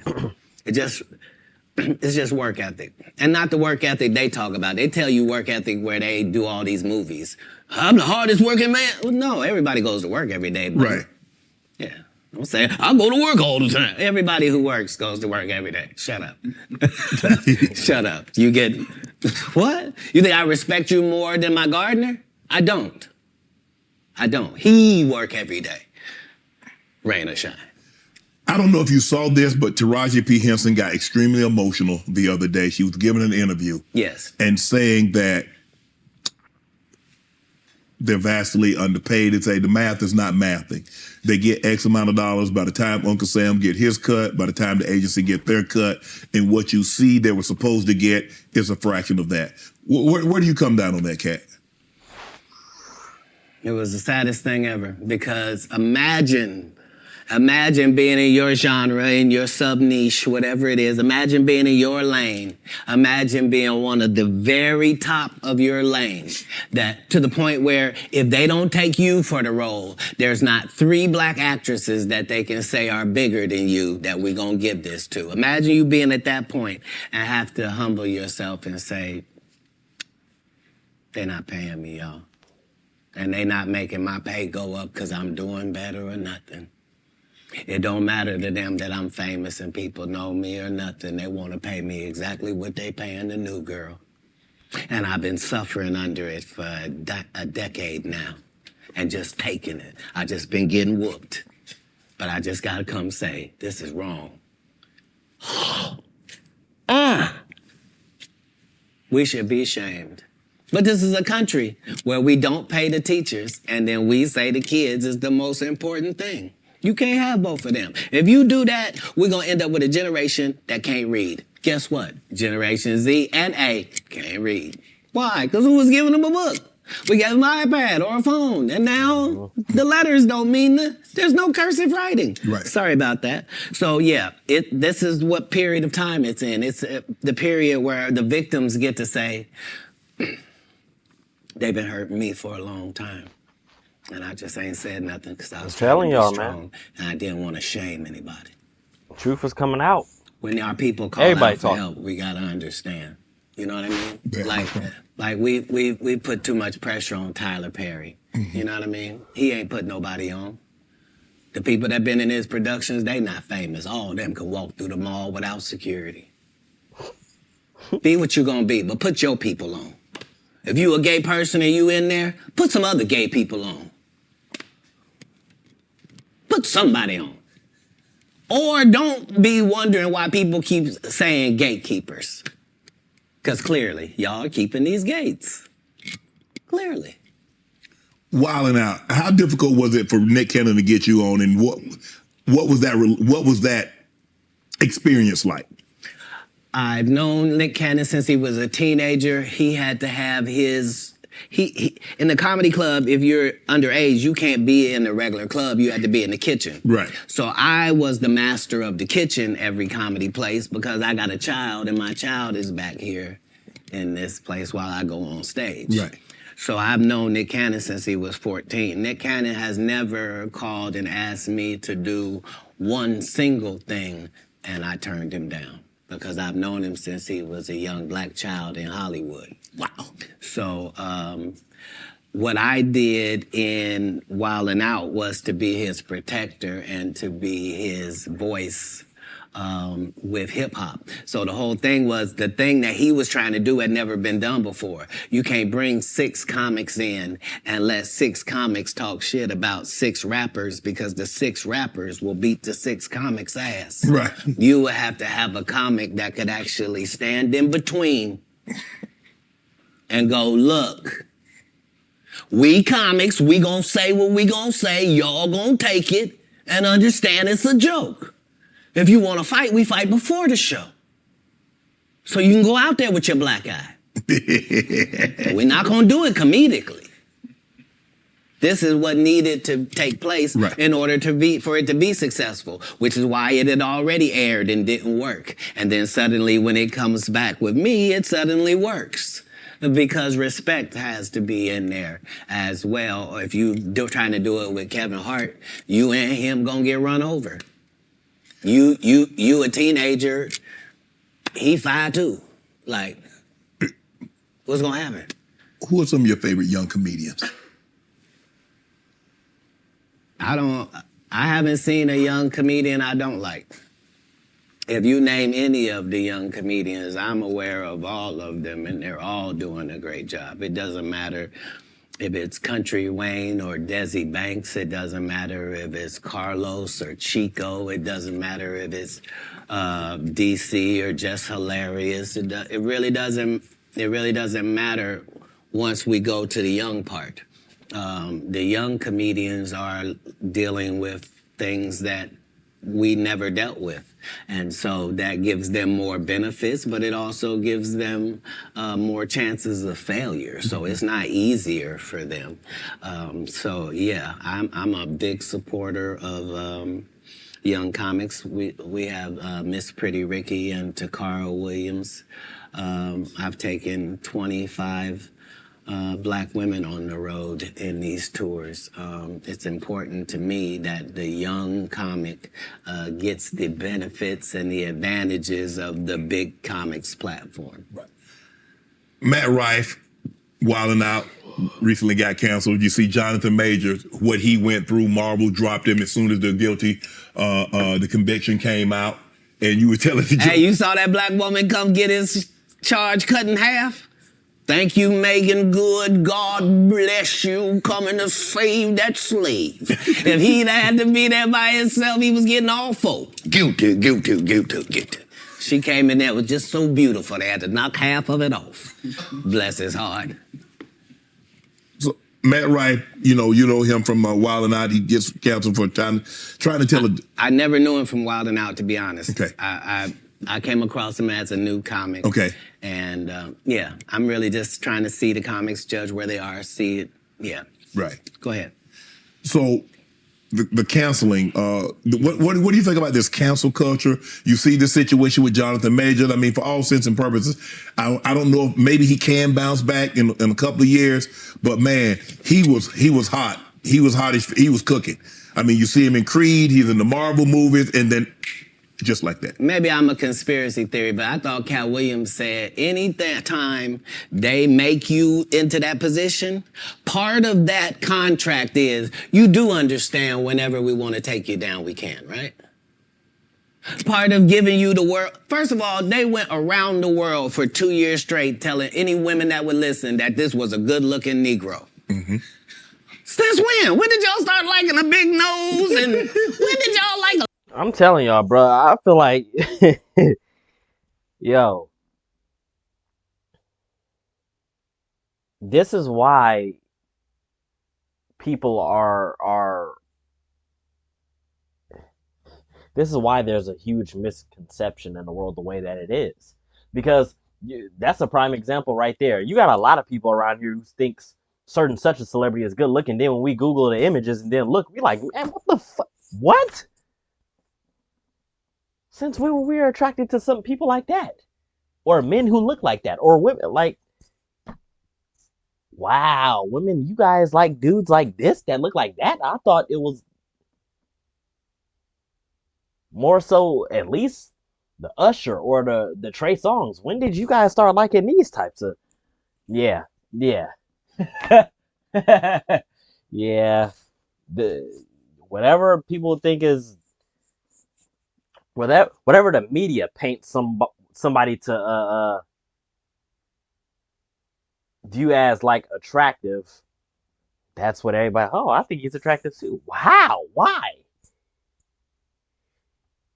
What happened to the dude with perfect teeth? No, I don't like him. I like the dude with the messed up teeth. What? Like since when? Oh God. A little head and a big jaw. When? Since when? That look like my daddy. When you start liking my daddy? You like black people's features like that? If this ugly nigga is good looking, then all niggas is good looking. Anytime you see them telling you something you can't believe, just understand it's a play. And it don't matter. You gonna know it's a play as soon as they get in that position and think they gonna tell somebody something. No, you're not. No, you're not. Marvel will cancel you you won't be allowed to read a comic book. What is you talking about? Get out of here. Get out of here, ugly boy. Yeah, they love fooling the people. What's your relationship like with Suge Knight? You still close with Suge? Have you spoken to him? Have you talked to him recently? Yeah, it's doing good. Yeah, he's Man, when you a friend for life with Katt Williams. Yeah, because the people that come to me are trying to better their life. They're not trying to continue doing what they have been doing. Okay. So when somebody comes to me, male or female, it is in the auspices that this is what I did, this is what I used to do, this ain't what I want to do no more, and I want to do something else, and I'd like it to go a different way. Okay. That's what I offer. Yeah. So if you come to me under those auspices, then my loyalty is lifelong. Why would it not be? Tory Lanez and Meg. What was your take on that? Because I know you got to take on everything. I know it's a difficult position because somebody's not going to tell the truth. And the truth has got to be told. In all circumstances, the truth has got to be told. So if you don't want to say she shot her, then you shot her. And that's the end of that. Wow. You said have you ever spent time in jail? 30 times. When you was in there, what was going through your mind, Katt? What did I mean, some people like, man, I had an opportunity to reflect, and I was like, man, this ain't the place for me. I ain't coming back here. When you in, so what? I've never been in jail, and it was my decision to be there. If it's dangerous to be in the hood and you have to have a gun on you for protection, and it's either be judged by judged by 12 or carried by 6, I'm always gonna have my heater on me. So if you want to tell me that you're gonna pull me over 15 times looking for it, I'm gonna tell you 15 times you're gonna find it. Unfortunately, I smoke cigarettes and weed. If you catch me 15 times I'm gonna have it on me.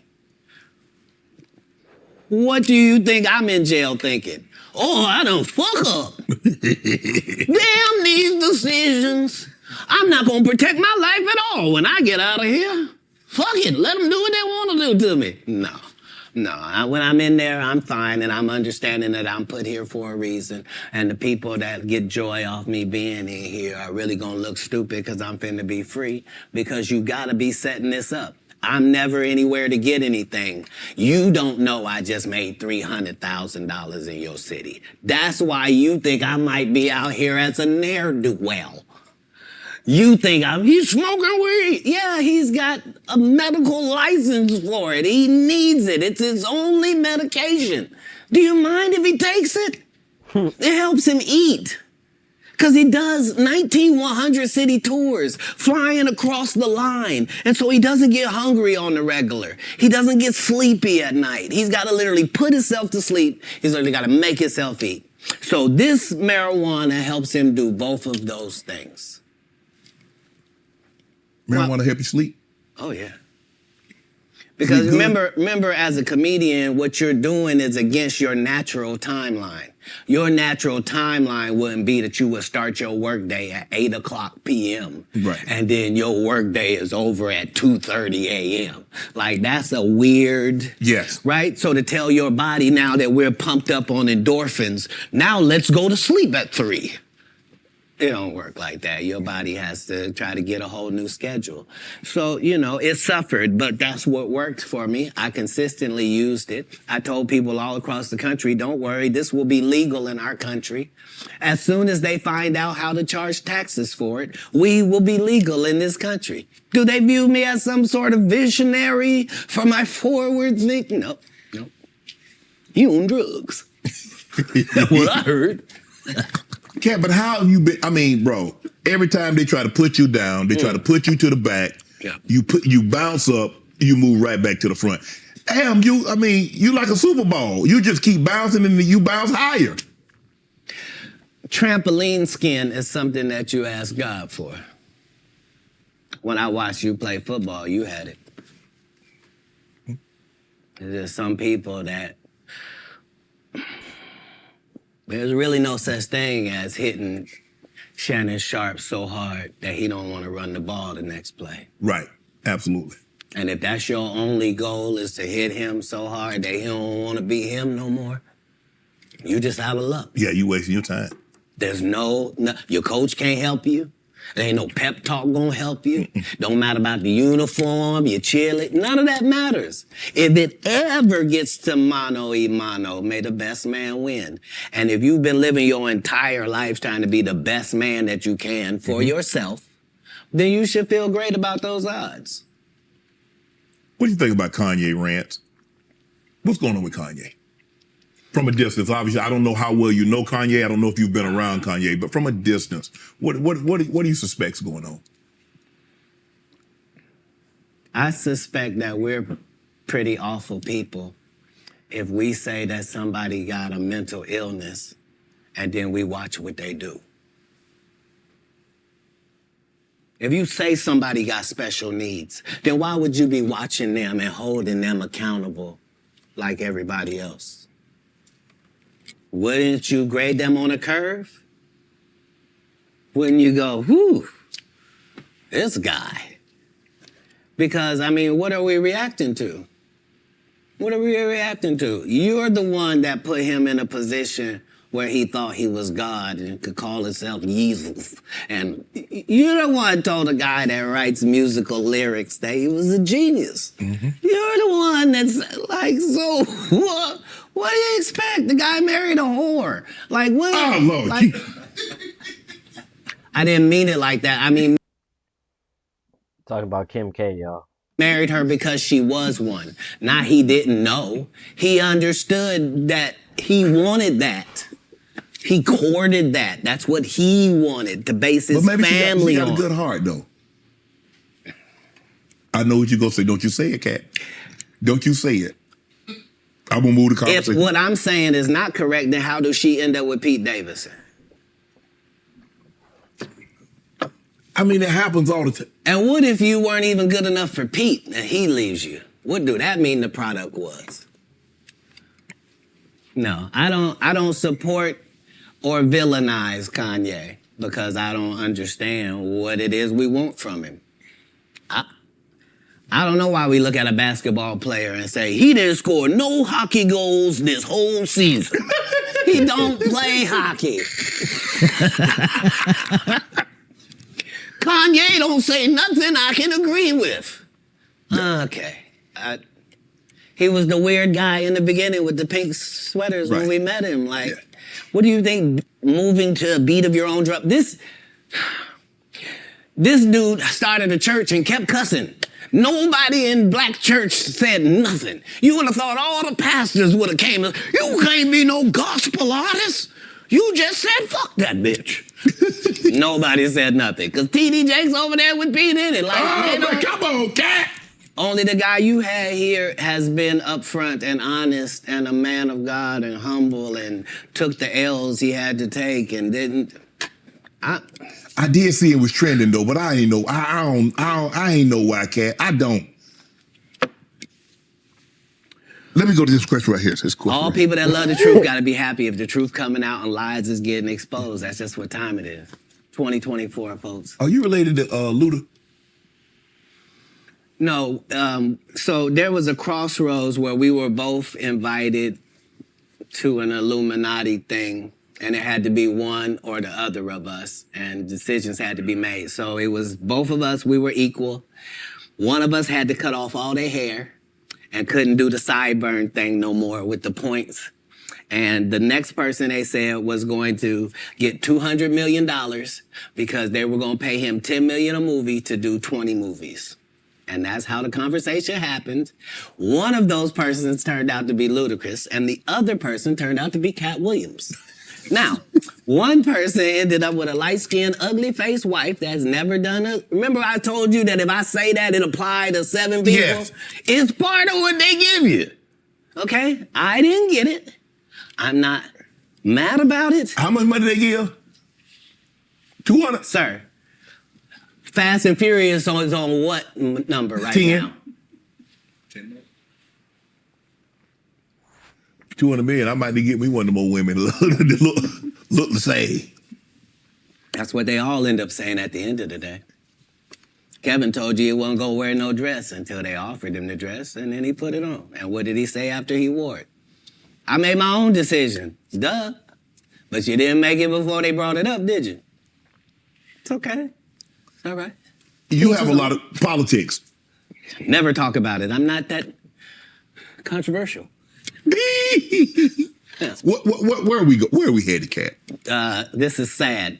We've never been here before. We've never been at the point where neither option is good for us. in real life. No. This is a different conversation. This is, would you rather go back with your ex or would you rather go back with the person before them? Right. Yeah. It's a Both double-edged bad sword options. time. Both bad options. Like one How guy, did we get here, though? one guy can barely put his sentences together, and the other guy will put sentences together from whatever he's read or whoever told him. Like, But how did crazy. we get here? How did we get here? all division divides. There's no way around that. All division divides. Politics, even in the beginning when our Constitution was drawn up, the two parties was not what they had in mind. No. They always thought that it would be two main and another independent party. They always assumed the independent party would be just as strong as the others. A lot of that just didn't happen. And that's what I've learned more from comedy is that Republicans laugh at the exact same thing that Democrats laugh at. As long as I'm talking to Democrats, I can make them laugh for 1 hour straight about what Republicans do.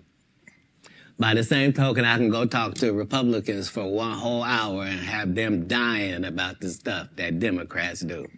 But at the end of the day, who does that? Yeah, your team got an offense and a defense. They're not supposed to be enemies. The enemy is the other side.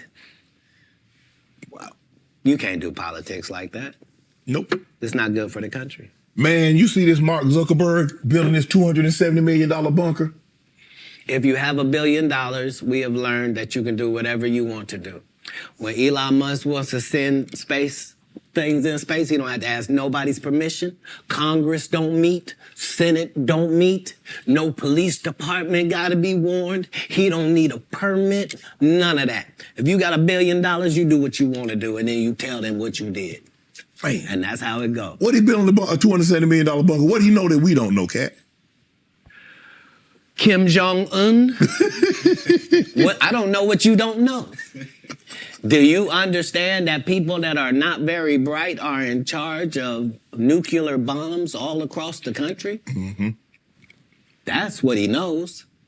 He knows that 30% of all weapons systems are running off regular Wi-Fi. So what does that mean? That means if a solar flare or a meteor hits either one of those, literally a bomb can go off just because the system accidentally got turned off. Yeah, that's what he knows. The people that are in power know that the people that are running the most complicated and deadliest things on the planet are just an average idiot. And you know lots of idiots. I do. Yep. And these people are not special. Back in the day they were. Yeah. Not today. Not today. You say you smoke a little weed. You ever smoke with Snoop? Yeah. If you smoke, you gotta smoke with Snoop. I feel like that's mandatory. Like if you a celebrity and you've met Snoop or you got to. Like that's I'm actually a bigger smoker than Snoop. He'll tell you that. But I don't mix anything with my weed. I just do weed, right? So nobody has That minimum, I mean, nobody does 20 blunts a day like me for 30 years. Like I was the first person to have a weed roller, like somebody whose job it was. Like I haven't rolled a blunt in 20 years. You probably forgot like how. if you go, I'm saying I prefer the saliva of ladies. Oh, my goodness. No, understand what I'm saying. If for a blunt, it's necessary for it to get lit, right? And so if you had spent 20 years smoking with dudes, that's a lot of male saliva that you would have just accidentally ingested. I can't. But if I done killed her. I can't be this specimen on that. It takes the saliva of nice ladies on that. But yeah, that's all I do. But what if it's her saliva and she's been other dudes and she put it on your weed? Not like just got finished just 2 seconds ago and put it on. I'm talking about like she's been doing that to that guy, with that guy, with that guy, with that guy, with that guy. And that saliva is, you know? That's just Do you consider yourself a king of comedy? Where does Katt No, they consider that. Oh, that. Like when after Bernie left, them same three guys I'm telling you about, the Kings. Yeah. Right? Because DL is the greatest. Yeah. There's no DL slander gets tolerated. But they came to me. I was supposed to be the fourth king. I got the offer. Then what happened? But I turned it down. Why? Because you shit on Bernie. And I know the truth. You think I'm gonna let you shit on Bernie and then come get me? I'm the next king? Fuck you. Why? Because the whole time Bernie was here, you was acting like you was funnier than him. The reason you was supposed to go last is because it was your tour. Tell the truth. It was Steve's tour. Not it was gonna be called the Kings of Comedy, it was Steve's tour. These are the guys opening for him. Of course you gotta close if it's your tour. That's why it was such a big deal. But you couldn't do it, because you can't beat the best. And until you humble yourself, you will forever be kinged by the king. And because you finally did it, because you had no other choice, and now that he gone, you gonna act like, he wanted to be a movie star. You stop it. You stop it. That man was funnier than all of y'all, and y'all thought y'all had one over on him. You thought he was black and ugly, and you were good looking, and he couldn't make it because you did. And that ain't the way comedy works. The king is the funniest. Period. Every time. And that's why no audience member was ever swayed. It didn't matter where Bernie went. You think if Bernie went first, he wasn't the king? Get out of here. Get out of here. Get your ego out of this. You let the best be the best. Right? Katt Williams, ladies and gentlemen. Thanks for coming on, bro. I really appreciate that. Thanks for sharing Thank you. the stories, setting the record straight. Now, you know they're going to double back. Impossible. Oh, for sure. Impossible. Only because once you play this back, you'll realize I didn't say anything that made me look in a good light. I wasn't tearing down others to boost myself up. But I do have to acknowledge things that did not take place. Like, we're very ingenuous if we say this is not a game and we don't play it and people ain't in positions and people don't have their favorites and they group and they click. And, Right. Well, that happens in all businesses. Right. No. Say what side you on. Say why you don't like the other side. And then get to the game. But in the game, I'm wiping the field with them to the point where they don't even compete anymore. So how you gonna let a dude that been on the bench for 15 years, I would have beat Jordan's ass. Shut up, Jordan is still alive. We'll call Jordan right now. You can't beat him now. Not then, you can't beat him now. Right. Katt Williams. Shannon Sharp. Appreciate you, bro. Appreciate you.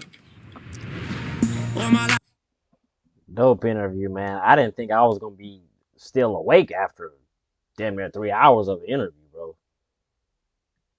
That was dope. Oh my God. What did y'all think about that, man? Man. Bruh, the next reaction video I got coming up is something different, bro. And this is how you know the world is coming to an end. Either that or it has already ended. So apparently, some 8 to 10 foot tall creatures in Florida. The Florida police say it was kids, juvenile kids fighting in the mall or whatever. But it was some 8 to 10 foot tall creatures, shadows, I guess. Where it was like 1,000 police cars. Looked like all of Florida police departments showed up. I'm gonna react to that one next. If you guys like this video, man, give it a fat thumbs up. Like, comment, share. Machiavelli gang, we up out of here, man. I love you guys, man. You guys have a blessed one and a safe one. And I'll catch you guys on the next one. Peace!